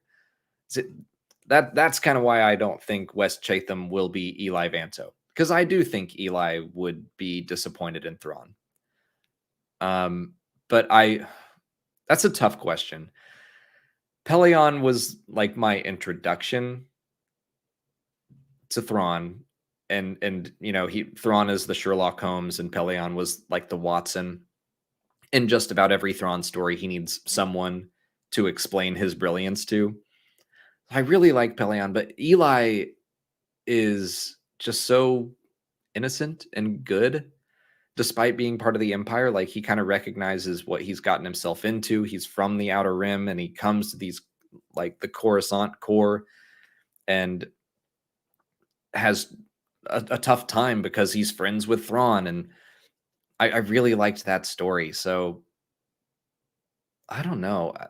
I don't want to choose. But I really, really loved their relationship in the Thrawn book. But you always remember your first, and Pelion was my first. Starkiller Base, thank you for the next super chat. I really liked the story about Mandos in the books with Mandoa, and also after the Clone Wars, taking clones and making them Mandos. Which background do you prefer, books or series? So I really like the story about Mandos in the books with Mandoa, and also after the Clone Wars, taking clones and making them Mandos. Uh, I'm sorry, I don't fully understand what you're asking me. Taking clone. Oh, okay, I see. So I think you're suggesting that the Mandalorians, the super commandos we saw today were clones. Um, I don't know that that's the case yet, but I'm gonna see in chat if I'm missing something here on what you're saying.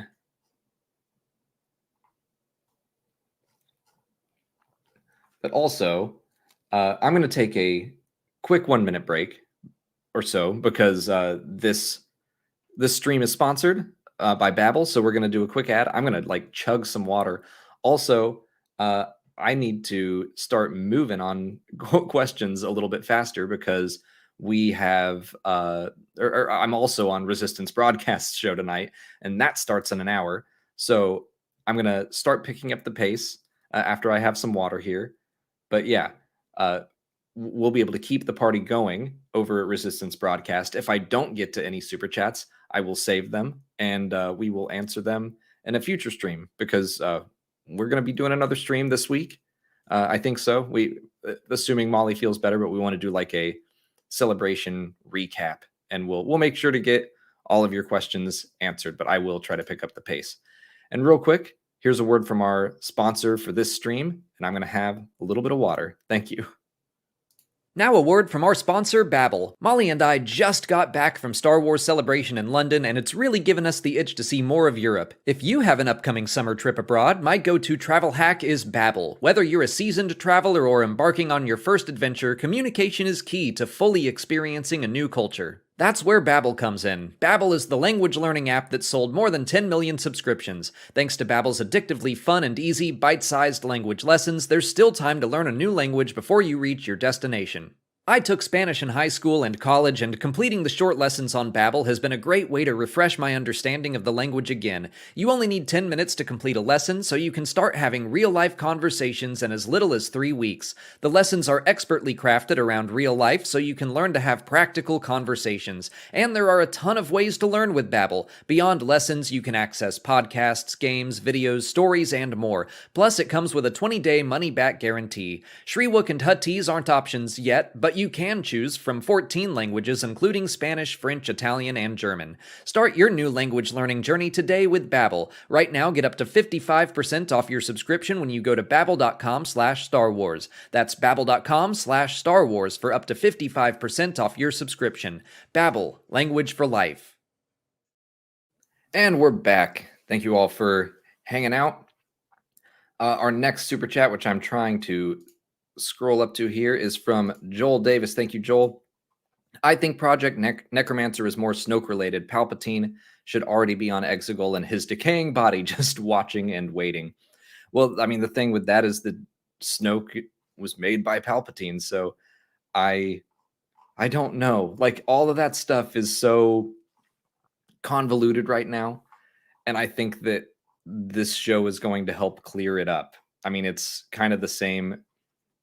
Excuse me, I just chugged all that water and now I'm like gonna burp. It's kind of the same way the Clone Wars demystified some of the more baffling elements of the prequels, where especially like the Sifo-Dyas thing, and even that they didn't fully demystify. So that's my struggle right now, is figuring out what is going on. What's this Project Necromancer? I don't know what it is.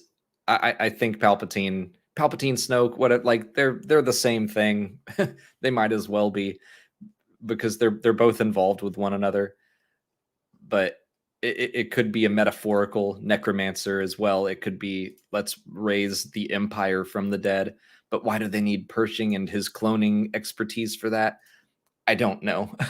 But hopefully, that's definitely a name that they're going to drop and then hopefully build on in the future. Dark Car, thank you for the next one. How did Ezra and Thrawn survive the jump into hyperspace with the windows blown out? Because it's Star Wars and you can survive in space for a while in Star Wars. And I don't know, maybe there were some blast shields that came over. Also, the Purgil are magic. So, I mean, they're force related, but they're also kind of magic. So that's what I think. What maybe they jumped like straight from one planet into another planet's atmosphere, and while you're in hyperspace, maybe you can breathe. I don't know. But the answer is really that it's Star Wars, and George Lucas literally said uh, in one of the behind the scenes books, he's like, "It's fantasy. In my universe, there's air in outer space when I want there to be." So that I think of that all the time. He fought a bear. Thank you for the next super chat. I see your message over here. Thank you, Molly. Everyone has different opinions on what the Beskar Stormtroopers design is inspired by. Death Troopers, First Order, Imperial Super Commandos. What do you think? Uh, I think it's probably a little bit of everything. Like I said, they know they're headed to the First Order Stormtrooper design. They also know that we're coming from Imperial Super Commando designs, so they were probably like, let's just meet in the middle. And maybe that involved Death Troopers as well. Just saying, let's try to pull everything together and just make something familiar but new. Jansen Baker, thank you for the next one. I was imagining today, what if Mandalorian funerals have a choir-like version of the Mandalorian theme with occasional drum beats and tool clangs? Oh, that'd be cool. I mean, we might find out, not that they have Paz Vizsla's body, but maybe we'll get to see what a funeral ceremony, a memorial ceremony looks like for the Mandalorians. I think that would be nice. Angus from Scotland, thank you for the next one. Mecha Grogu is my new fave. Loved meeting you both at Celebration. Thank you. Sorry for being awkward on the Friday afternoon with my hello. I was beyond tired. Well, the good news is I don't recall an awkward hello. So I think you were fine. And I don't think you were as awkward as you think you were.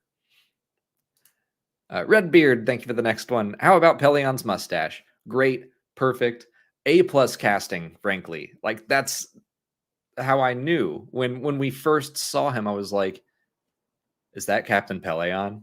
And I didn't want to just jump on that and be like, he looks exactly like him. But he did. And then it was. So that's why I like pumped my fist. I loved that moment. But yeah, great mustache. Lord Jazoouija, I'm so sorry. I don't know how to say your name, but thank you for the next super chat. Which Legend Imperial warlord would you like to become canon? You know, there is a part of me that hopes one of those people is Warlord Zinj. I mean, Zinj also has the mustache, but that was the first one that I found myself looking for. I was like, and it's such a Star Wars fan thing to do. It's the if you give a mouse a cookie, they want a glass of milk. And I'm like, if you give a Star Wars fan a Captain Peleon, he's going to want a Warlord Zinj. And that's immediately where my mind took me. Greg, thank you for the next one. From a certain point of view, tells stories from minor characters' POV. Favreau Filoni shows need books from major character POVs to avoid deepfake dilemma. I mean, I think that would be really fun. Just because, yeah, I mean, at this point, Luke is a minor character in this story. He saved Grogu and trained him for a bit, but it's not like he's part of the main cast. So I think that would be fun. Darth Nicholas, thank you for the next super chat. I took a picture of that this weekend at the British Museum. Your profile picture. Who do you think was inside those tanks at the beginning? Snoke prototypes, more Django clones, or something else entirely? Imp super commandos. Couldn't help but think of the Bad Batch finale, especially Tantus seeing those tanks. Yeah, I'm gonna go with not Snoke prototypes. I think Gideon is kind of doing his own thing. Don't know what it is, but I think they're purposefully keeping it mysterious. They didn't look Snoke shaped to me. But then again, Snoke supposedly wasn't always all deformed. But then that makes it weird because then why was he deformed in the tanks on Exegol? Again, it's all a mess. all the Snoke stuff and Palpatine stuff, and now like the Imperial Remnant. I think they know that. I think they're going to try to continue to making sense of it all, but they have their work cut out for them. James Hobson, thank you for the next one. Just want to say, get better soon to Molly. Also, can't wait to see the Grogu IG-12 cosplays next celebration. Yes, yes, yes, yes. I'm surprised I haven't been doing that all night. But yeah, I also can't wait to see that. I'm sure someone saw that episode today that's going to go to Dragon Con and they were immediately like fell over themselves to buy supplies because there are always cool mech costumes at Star Wars Celebration. Toka, thank you for the next one. Do you think there's room for Eli Vanto in this new Thrawn story? His command room from the trailer didn't look very Imperial to me. Maybe it's Chiss. Yeah, I do think there is. And I kind of talked myself into it earlier in this stream where I was like, I am not expecting him. I'm still not. It's the same way. Even though there were rumors of Cobb Vanth, I just couldn't fully accept them. I didn't expect him, but then that preserved the surprise for me. So that's kind of what I want to do here is just be like, I don't think Eli Vanto is going to be in this show, but he's a bigger character than Cobb Vanth ever was in the books. So it's certainly possible. And I do think there is room for him. I made a theory video about him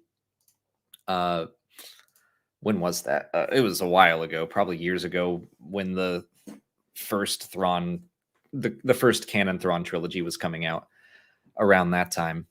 But yeah, I do think there's room. Ice, I was gonna say the same thing. I keep seeing usernames that I'm like, now I know what you look like. So glad I got to meet you and Molly at Star Wars Celebration. I'm so glad we got to meet you too. The whole weekend was a thrill with so many great announcements. Thanks again for everything you do. Thank you, Ice. WC1376C, thanks for the next super chat. Her helmet was my signal from the beginning, and then Gideon's helmet, that nailed it for me. Yeah, that's another thing I've seen people pointing out between the armor and Gideon is they both have like horns on their helmet.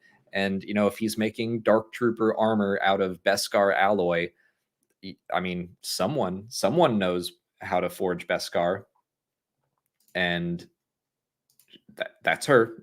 So if someone is going to help him figure that stuff out, it might be her. There's a lot that doesn't look good for the armor. I'll say that. Sweet Feet Pete, thank you for the next one. I definitely thought the fleet was going to be under attack when she flew up there. I did too. Which again, I'm like, what? Well, maybe she's part of the attack. I don't know. Lesmond de Gaunt, thank you for the next one. Hey, I'm Les, the British battle droid guy. Well, I'll come back to that. Your panel was excellent, and it was an honor to meet you both. Thanks for everything you do. Thank you so much for the British battle droid. I love it. We need to get it over for our next Lego live stream because it's a little battle droid that's holding a British flag, has a little top hat and a cup of tea, and I just thought it was the cutest thing. So thank you for that gift, Les.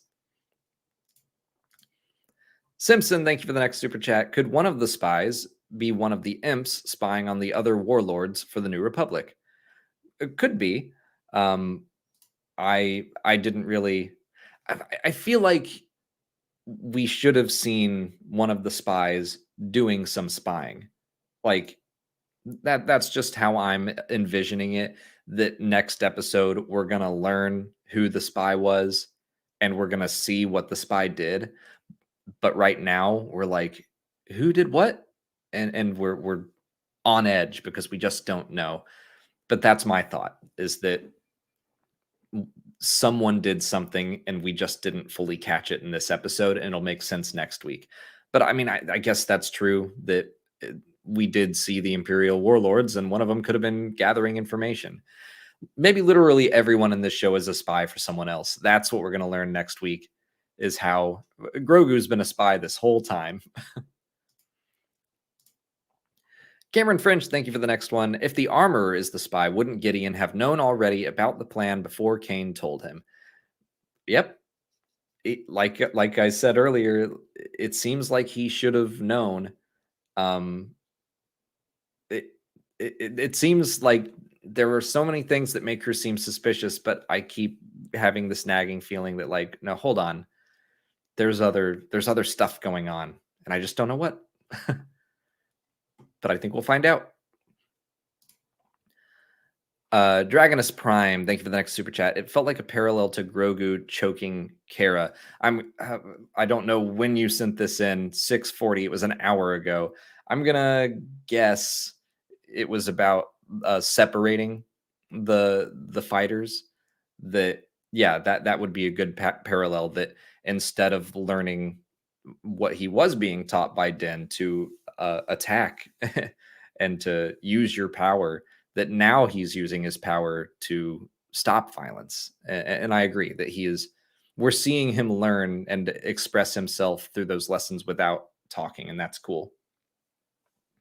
And okay, Dragonus says it was about stopping Paz and Axe. Yeah, okay, good. Bradshaw Studio, thank you for the super chat. I don't see a message with it here or in there, but if one pops up, I will read it. Corey Hall, thank you for the next one. The second spy may be Axe Woves because we found out that Mandalorians were possibly involved in Gideon's escape when he was in command. I guess that's true. I just assumed right when we saw the Beskar, when Carson Teva figured that out, I was like, nah, it's Moff Gideon has like Beskar troopers or something. And that was my assumption. And so to me, I think it's I guess I thought he was using the Imperial Super Commandos to break free. I still think that's what happened. And that we were led to believe, oh, it's a Mandalorian group, but you might be right. Huh. Especially because we did the Guns for Hire episode and they were like, our loyalty is bought. Like, we're mercenaries. But then I think Casca Reeves would have spoken up when they were all trapped in there. So I'm going to still go with Gideon was rescued by his own Imperial Super Commando troops. Shun Atsubo, thank you for the next one. If the season 1 finale revealed the Darksaber and season 2 had Luke, then it would only make sense for the season 3 reveal, for season 3 to reveal Thrawn in the season finale. Maybe? I think so. I think we're going to see him. Again, I agree. It just makes sense. Calm Like a Bomb, aka 12th Dragon, thank you for the next question. Was it just me, or was the no, no, no when Grogu was stopping the fight slower than the other times? It seemed more intentional.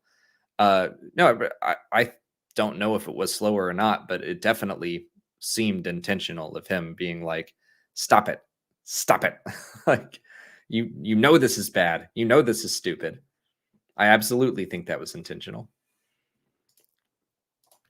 Hey, Jane Dalton, thank you for the next super chat. If the armorer is a spy, is it possible that Gideon turned her after or during the season 1 finale when they were both on Navarro and after she killed the stormtroopers? Could she have made a similar choice as Bo? Yeah, that was like one of the things in my head that I was like, she did fight Imperials though. So yes, I think it's possible that Gideon may have turned her after that. But then I still think that he should have known what was going on Navarro and not had Elia Kane be the one to tell him. Jesus Fernandez, thank you for the next one. So here is where the writing went all season. My question is not Mandalorian related, but I want to start with the High Republic. But there are a lot of books. What are the first 4 I should get? Thanks. Light of the Jedi. Yeah, just read Light of the Jedi, Rising Storm, and Fallen Star, and then see how you're feeling. And then you might want to go back and read some of the young adult books. Midnight Horizon is probably my favorite of the young adult books, so maybe that could be your 4th. Also, came home to Path of Vengeance. Look at this thing. Look at this brick of a book. Cavan Scott, what have you written? What are you going to do? I'm terrified to start that. It's so big. and I'm afraid it's just going to be 500 pages of pain. He fought a bear. Thank you for the next one. There's differing opinions on what the Beskar Stormtroopers design is based on. Oh, did we do that one already? I think I read that one already. If it got knocked out of order, but yeah, I do think it's a combination of all of the above. Hugo Ease, thank you for the next super chat. The most obvious spy is Axe. Remember what he said: the mercenaries are loyal to the highest bidder. I think that does make sense, but it would have had to have been a solo job, which maybe it was, and maybe that's why he's like, I got to get out of here. But I don't know. I don't want it to be Axe. I think of the three potential ones that I've been throwing around. Axe is the one I want it to be the least, just because I like him. I liked his character, and I liked his relationship with Paz. Alex Denton, thank you for the next one. Do you think we'll see a kaiju fight next week with the Mythosaur and the other monster or creature? I do hope we see the Mythosaur again. I think there's a chance for that. I don't know that we need the giant dinosaur, the other thing that came out of nowhere. That's kind of the only part of the episode where I'm like, I don't necessarily dislike this. I just don't know what it's about. And again, it might pay off next week. Like maybe there will be a kaiju fight and they wanted to introduce this dinosaur thing this week, but I'm like, they could have just parked the boat. Like, I don't think story-wise right now it needed to, like, Jon Favreau's like, I have to get a giant monster in this episode. So I'll wait and see what happens next week before I'm like super critical of it. But this week I was like, this just comes out of nowhere and goes nowhere. Cameron French, thank you for the next one. I don't want the armor to be the spy, just so not all the traitors are women. Not all the traitors. I mean, I guess just Elia Kane and potentially the armor. I don't know. That's I can't decide. I can't decide if she's the traitor or not. But I think we had like a room full of men and women Imperials too, but like I don't think that having two spies that are women is a big deal. I promise I won't think that all women are bad now. Lock Lamb, thank you for the next super chat. Why can't they stream Mando at prime time? Yeah, I wish. It was kind of fun. 2 weeks ago, we were in LA and got to watch it at midnight. Which is not prime time, but there was something about, even though like I was streaming The Last of Us, it felt like it unlocked at a time where a lot of people are going to sit down and watch it together, whereas Disney Plus shows come out at 3 a.m. and people watch it at random times. I don't know. I wish they would, but oh well. Dragonus Prime, thank you for the next one. Just says Rook. Yeah, let's clone Rook. I like that. Miranda here, thank you for the next super chat. This amazing episode brings the whole season together. Are you excited about the new episodes set up for the sequel trilogy with Praetorians and Arcanus's Hux? Thank you for the great takes and London coverage as always. Did they mention Arcanus today? Did I miss that? But yeah, just or were you talking about Armitage? And this is Brendel Hux. But anyway, yeah, like I am fully on board with these episodes, this show fleshing out the New Republic era. It desperately needs it. One of my least favorite thing, probably my least favorite thing about The Force Awakens is that the New Republic is just destroyed and we don't get to see any of it. And I was like, just a big star killer just resets the galaxy, and that annoyed me. So to actually spend some time in the New Republic is great. To provide some more context to the sequel trilogy is great. I think and hope that this will do for people who didn't enjoy the sequel trilogy. I think this will give them a new, fresh perspective. The same way the Clone Wars series turned a lot of people around on the prequels. So many people. I've heard or been told by people that were like, I just couldn't get into the prequels until the Clone Wars. And then it just made sense to me. Like they understood the prequels more and they appreciated them more. I think that that's one of the benefits of the Star Wars universe is that they can always just provide you with more context that helps you understand the other stories as well. Ice, thank you for another super chat. Had this thought in London, but there seems to be an underlying theme of redemption this season. Each episode has touched on the concept in some way. I mean, that's just Star Wars. uh, there's redemption, and when do you need to be redeemed, and when do you not? And that's kind of why I'm like, I hope Din is an apostate again, but decides, I'm over that. I don't I don't think I need to go bathe in the living waters unless I just genuinely want to. And then even then I won't put the put the helmet back on for life. Sean Room, hey, and thank you for the super chat. Do you think we'll get to see a Skywalker in Ahsoka? I imagine that story won't be in the unknown regions, but perhaps what about the Chimera? Oh, like the Skywalkers, the Chiss Skywalkers. Um, I think we'll definitely see the Chimera. Like that seems like a no-brainer. I mean, big old Star Destroyer with a cool painting on it, kind of like we saw today. It seems like maybe they're setting us up to look for that. I'm not expecting, kind of like Eli Vanto, Skywalkers, the just Skywalkers that navigate the unknown regions. It's a concept I love. I just because it's a kind of a deep cut from books, I'm not expecting to see that. But there's always a chance. John B, thank you for the next one. Hi, Alex. Great getting to chat at Celebration. Seems possible that the Beskar on the shuttle was from Gideon's Super Commandos, and the Mandos will be a red herring. Hoping it's not the armor. Too obvious. Yeah, I agree that I think it's the Super Commandos. And I also feel like the armor is the obvious choice. And I can definitely see reasons why it wouldn't be her. Donnie Bravo, thank you for the next one. Hey, Alex, hope Molly feels better soon. I find the armor sus, especially when they were in orbit. The computer screens were glitching, but it seems too easy for her to be a spy.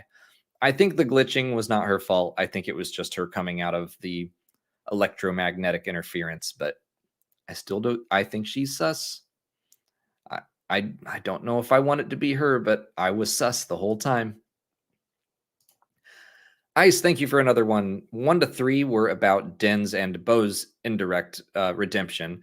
3 had Pershing's attempt. 4 reinforced Den and Bo's. 5 saw the consequences of Grief's redemption. 6 had Jack Black's reformed Imperial. And now it seems Bo is being redeemed to other Mandos. Yeah, I think I can see that. Andrew Biederman, thank you for the next one. If Brindle was a spy, it could be the First Order undermining Thrawn, like Palpatine siphoning forces in the Dark Empire comics. First Order wants chaos, but not remnants winning. I can see that. I don't think they made that overt yet, but they don't necessarily have to. Right now, I kind of think all the warlords are on the same side. But like I said, they're all scheming to do something. None of them are telling the full story. So there's probably something there. Kenwood, thank you for the next one. The traitor was Dave Filoni. He needed Jon Favreau dead, so he'll be the only showrunner.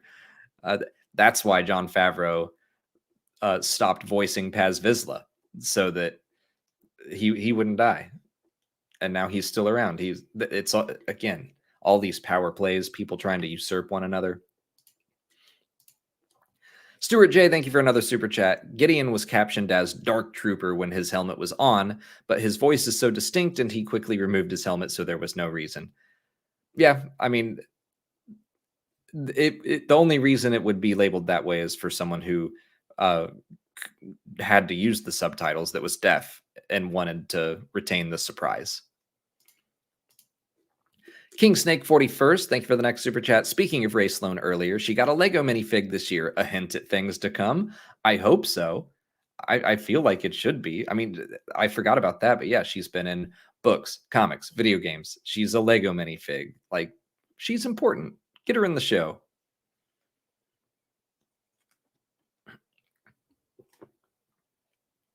Darth Nicholas, thank you for the next super chat. Do you think Thrawn has any knowledge of Palpatine's contingency plans for the creation of the First Order and a reborn Sith Empire and his cloning plans on Exegol? I want to say no. It's possible he could figure it out because he's a smarty pants, but I'm going to say no. I think he is just going to come in. And even if he did know, I think he would probably want to keep Palpatine out. Like, I think he's maybe using this chance to become the heir to the Empire and be like, okay, now I can run the Empire the way I want to, because he wasn't a fan of the Death Star and stuff like that. Marco Diga, thank you for the next one. They should install a Holonet radio in IG-12 so Grogu can talk via pop songs and radio stations like Bumblebee and the Transformers movies, and those Poodoo Transformers movies. The Bumblebee, the movie, was pretty good. That's the last one I saw. But yeah, I stopped watching those after 3. Bones McCoy, thank you for the next one. Not usually a fan of solo streams, but this has been an engaging and enjoyable Mando stream. Missing Molly. Sorry to hear about the con cred. Thanks, Bones. I'm doing my best. And I'm just sorry I'm having to pick up the pace, but I've got 30 minutes before I need to be over with the Resistance broadcast. So we're just going to keep pressing on. But Eric Cook, thank you for the next one. Is Pelion saying, oh, yeah, Thrawn will totally be back in 5 minutes, guys? Or does he actually know where and when he plans to come back? I think he knows. I think Pelion is with Thrawn. Like, Pelion is Thrawn's boy. They get along really well. Pelion was part of Thrawn's fleet when it was taken away into who knows where, unknown regions, what have you, with the Purrgil. So I do think that Pelion is probably with Thrawn right now, but Thrawn just doesn't want to come out and say hello. But I think he will. I think he will next week. John B., thank you for the next one. On Thrawn, do you think the threat from the unknown regions from the books is still his driving force? Will we see this build to the new threat for Rey? Maybe. I think that the show is going to treat Thrawn, again, because of Cobb Vanth, this could go in a completely different direction. They might really pull the Grisk in. But I think that his motivation, as we know it, as only show watchers know it, is probably going to be just, I want to bring the Empire back and I want to control it. Like that's all he wanted in the Legends books initially. And then down the line, we found out that, oh, he's fighting these threats in the unknown regions and beyond. And that's what he was, that was his driving force, a driving motivation. And they've certainly set that up in canon. I don't think they're going to get into it in the show, but I would be happy to be proven wrong because I love it when the books get that level of attention.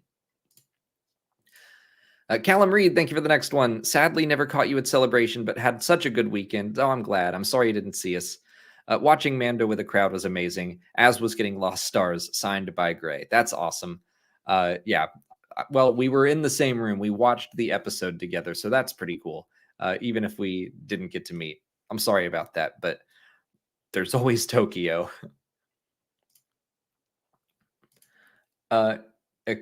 Akiyusin, thank you for the next super chat. I see it over here. Could the armorer be the spy but had a change of heart when Bo saw the mythosaur? And also the idea that Mandalore was poisoned helped Gideon stay undercover. Yeah, 100%. This, like, Gideon was using that as cover. Maybe the armor is a spy and we'll turn things around, but again, that is she a spy at this point then? I don't know. The title The Spies is so weird. And I think we'll find out next week.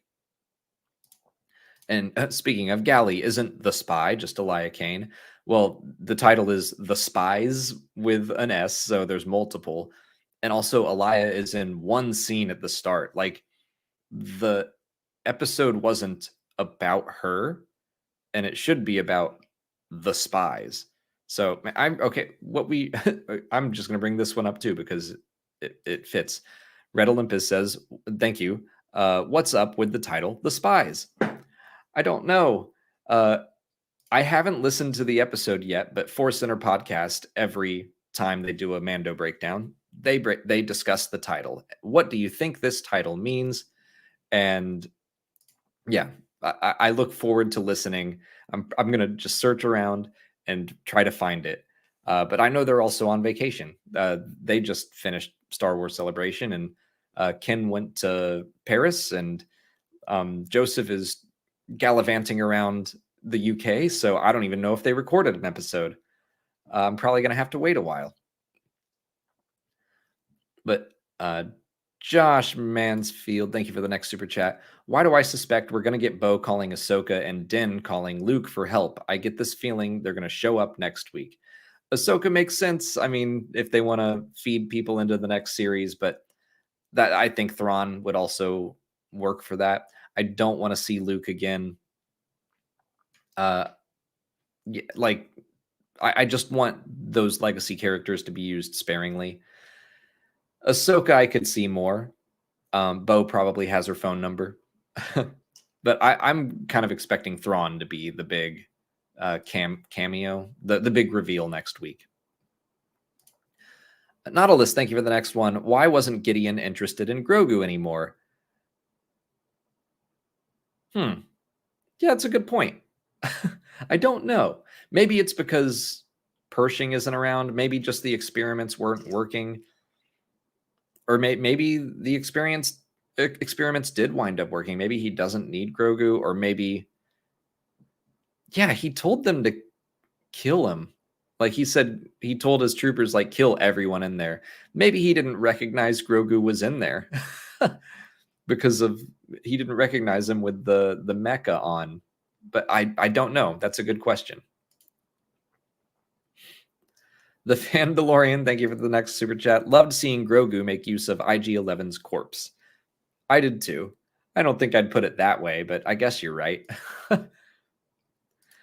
Ken, thank you for the next one. The question is, what sort of art does Gideon collect? So Thrawn knows how to defeat him. Man, it was great seeing Peleon. Yeah. I think we're going to learn more about Gideon's history. I do wonder if there is an Imperial Super Commando background to him, although he definitely talks about Mandalorians as if they are beneath him. He's like, even Mandalorians serve their purpose. So he probably isn't. But I would like to know what kind of art is Gideon into.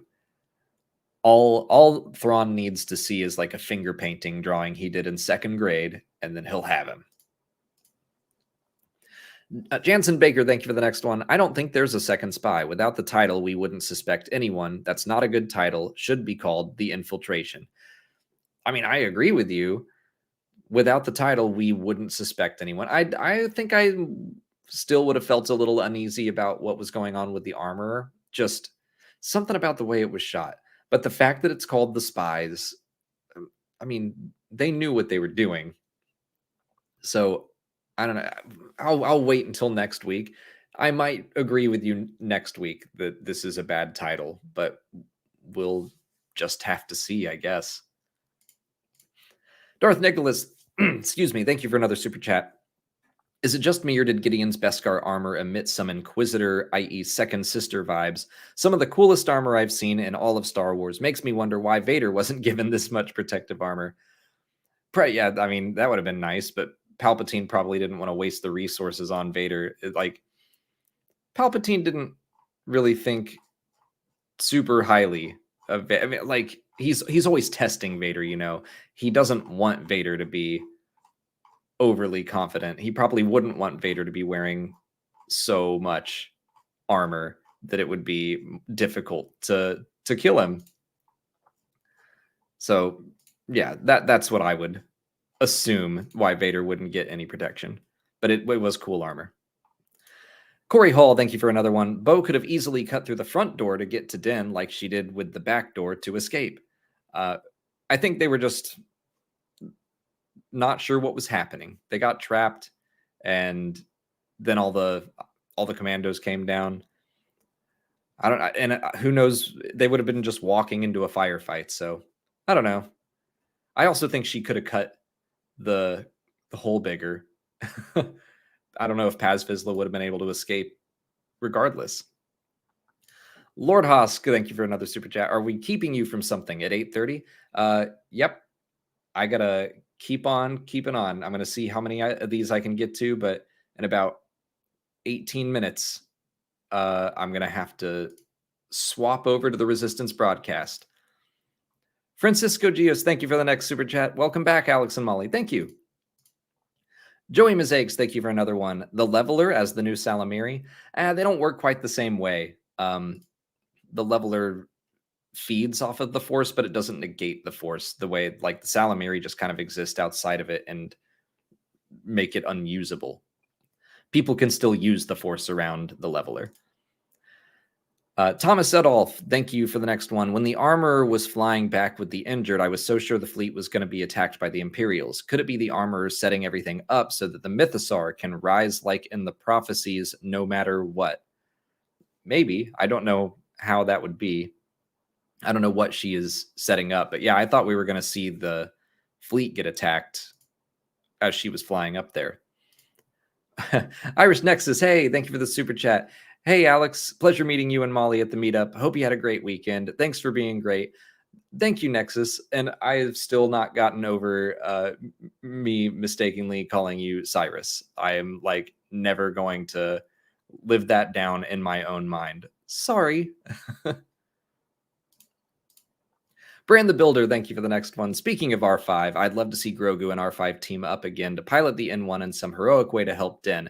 I wonder if Grogu could more actively pilot using IG-12 to reach the controls. That would be super cute. And it seems like, Din has been teaching him some stuff here or there. I would like the team up again as well. For all mankind to watch, thank you for the next one. Do you think that Moff Gideon talking to the Shadow Council is a plot hole? It is mentioned transmissions off-world don't work since the Purge. I'm sure they found some way around it. They have a they have like a the thing with the cup and the string. They just have a long piece of string to wherever they are. Just because they were flying into it and they didn't find a workaround doesn't mean that the Empire wouldn't. Dragonus Prime, thanks for the next one. What if Din has his helmet removed and then the armorer walks in and is revealed as the spy? That would shatter his worldview. I mean, yeah, that would be a good reason for him to not put the helmet back on. Ice, thanks for another one. What an excellent episode. I really loved it. Great revelations, awesome action, fun laughs, and amazing character moments. Great setup for the finale. Paz went out like an absolute boss. RIP, they were so cruel to make us think he might make it. Then the Praetorian Guards walk in. They shot it so well. Oh, I was waiting for the Praetorian Guards the whole time. I was also shocked that he got all the Stormtroopers, but I was like, Praetorian Guards are next. But it was still cool to see him. I still said, oh, poodoo. Darth Nicholas, thank you. A little unrelated, but do you think we will see the Mandalorians appear in the High Republic at some point down the line? Would that interest you? How do you envision Mandalorian society to be in the High Republic? I don't think they're going to be in this phase. Like, I don't think they're going to be in this publishing initiative yet. I think future Star Wars stories will probably explore them. And yes, that would interest me. Ken, thank you for the next one. I think Wes will be the equivalent of Rook, but it was so artistically done. I think that's possible. It'd be like, I wonder if he is going to be a Nogri. I mean, Wes Chatham is huge. Like the way he is a big, strong man. I look forward to seeing what he plays in this show. Gally, thank you for the next one. Do you think they'll get to a point where they explore Rey's parents? Probably not. Like, especially because they did that in the book Shadow of the Sith. Usually they don't start writing books if they have plans for characters in the future. So no, I'm not expecting Rey's parents to all of a sudden pop up in this story in these seasons. Chad Dad, thank you for the next one. Come on, the Mando pirates lead them to Gideon, and they never seen anyone flying in and out of this base. I agree. That I'm very sus of the pirates. I've been saying that too. Ice, thanks for another one. Now I'm actually wondering if we will see Thrawn in the finale. I'd previously written off the idea because we didn't have confirmation that Gideon was in league with Old Blue, but they took care of that right out of the gate. Yeah, I think we can see him. I think there's definitely a chance. Olivia Pirano, seeing a Melaroon in this episode made me so happy. Yeah, those are always fun to pop up. Andrew Biederman, thank you for another one. Feel it's too early for actual Praetorians. Would have been nice to see Royal Guards with new weapons or some changes to kit, but still Royal Guards. I mean, they looked like a transformation to me. Like, they looked like Royal Guards, but slightly different. And just for whatever reason, the warlords are calling them something different. I guess because they're not royalty. So they're like, we should not say Royal Guards, I guess. The Mandalorian, thanks for another one. Grogu walking around in IG-11's corpse for the win. Joel Davis, Snoke will be canon. Sabayoth, I'm calling it now. I could see that. Or it's Balin's skull. He could be kind of the Sabayoth parallel. Calm like a bomb. Project Necromancer is hacking IG-12 to grab Grogu. No. That code name makes no sense. No, it does, doesn't it? Because it is IG-11's corpse. Oh, God. And people were talking about Grief being the spy earlier. That's terrible.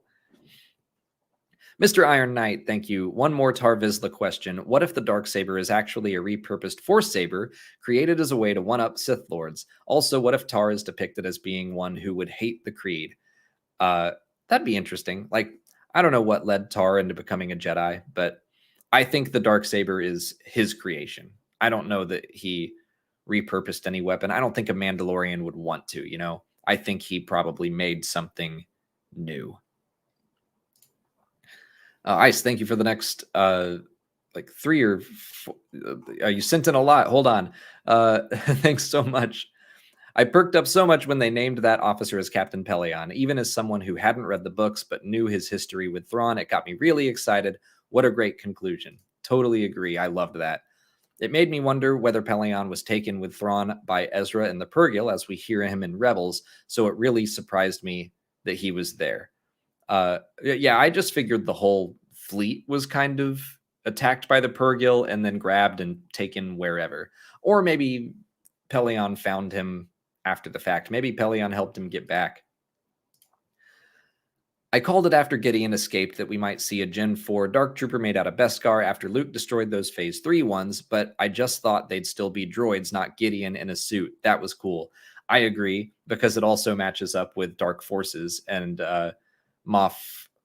Oh, no, I was thinking about him like all day. Not Rand. The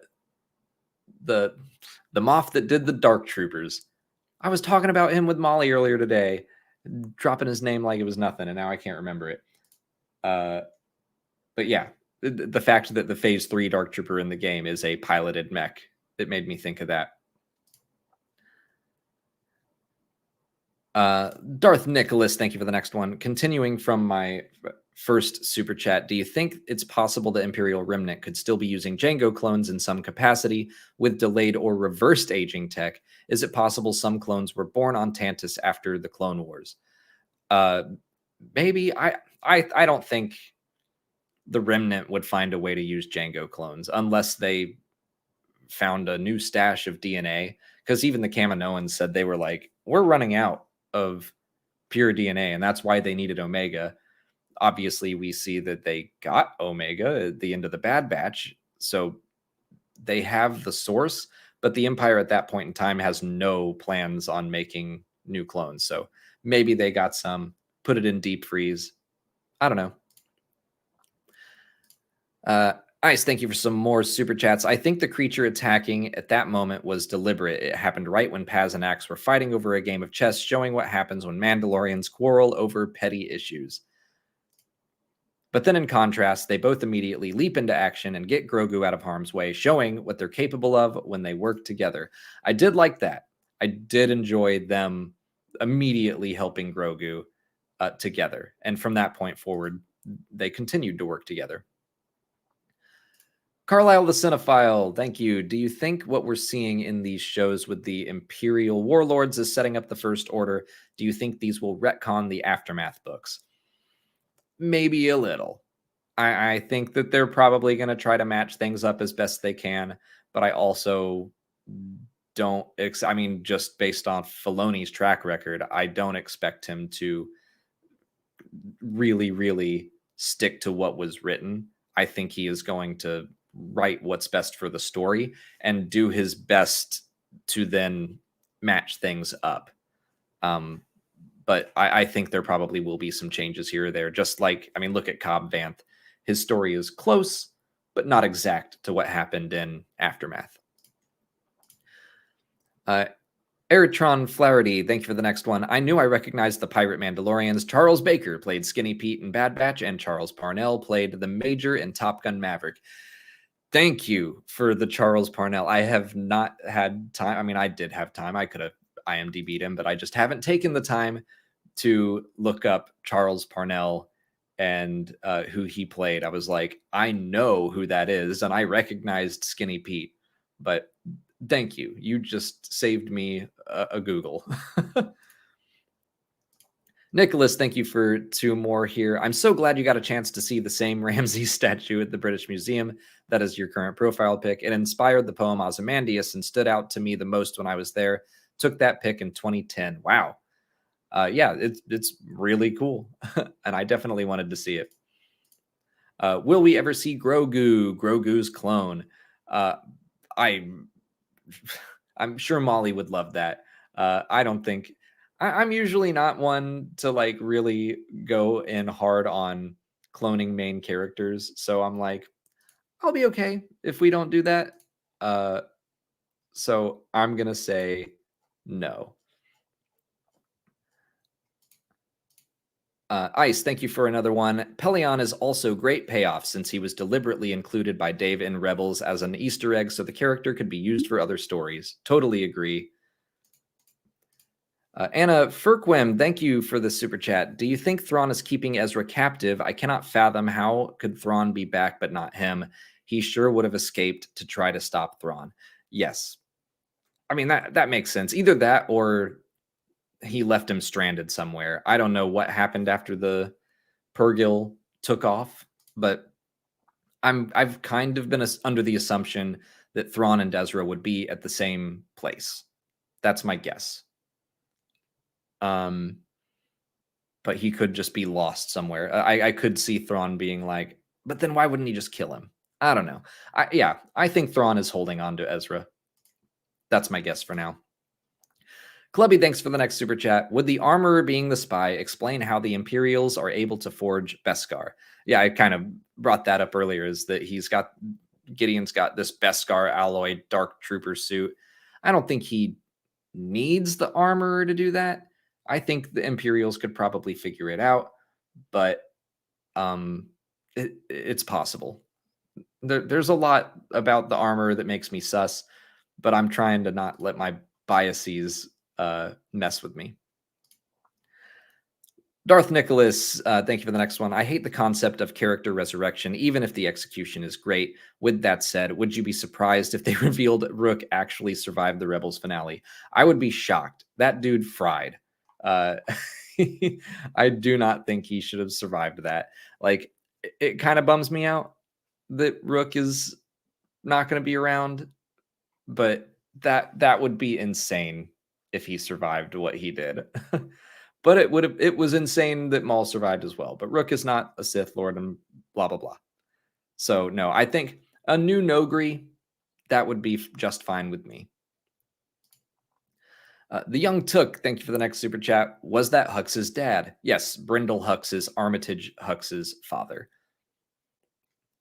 And if you want to read more about him, read the Phasma book. He's also in the Aftermath books, but Phasma is probably where he's the most front and center. Gorlax, thank you for the last super chat. I think we made it We made it to the end in good time because in 8 minutes, I got to go over to Resistance broadcast. So Gorlax, thank you. Do you think Captain Pelion will go on to negotiate peace with the New Republic like in Legends? Also, I think Ezra will take a Proto-Sabayoth role. Oh, I hope he's, like, as long as it's adapted, I hope Ezra's not, like, insane. I also think Balin Skull could have that role in the new story. I would love it if Pelion kept that role, is the one to sign a second piece. Like the Empire already surrendered. The Masamita already did that in the Aftermath books, but for the Imperial Remnant to have Captain Pelion do that, I'd be cool. That would work for me. Whew. Okay, we did it. And I have now 7 minutes. Man, that was insane. Thank you all so much for all of the support on this stream. This I knew this was going to be a big episode, and I'm glad we got the chance to talk about it. You all asked some amazing questions, a ton of questions. I'm sorry I had to rush through them more than I would have liked, but I've got to keep talking about the Mandalorian, and I'm going to do that over on Resistance broadcast. Deidre, I see your super chat, and I'll get to it in just a second. I have set up live redirect, so when I end this stream after one more question here, it should take you straight there. So if you want to keep listening to me talk about the Mandalorian with the Resistance broadcast crew, you just stay right here and you can go do that, and we'll keep the party going. But yeah, thank you all so much. Deidre Russell is going to close us out. All hail to Bo-Katan's hairdresser, no helmet hair. I laugh about that every time when they like did that kind of confrontation between the two groups, and she was the last one to take her helmet off, and it was just perfect. Nothing like flipped over, just perfect hair, always. All right, I'm going to wrap this up so I can take a quick break, get some more water, and we're going to keep on talking. So thank you all so much for all your support.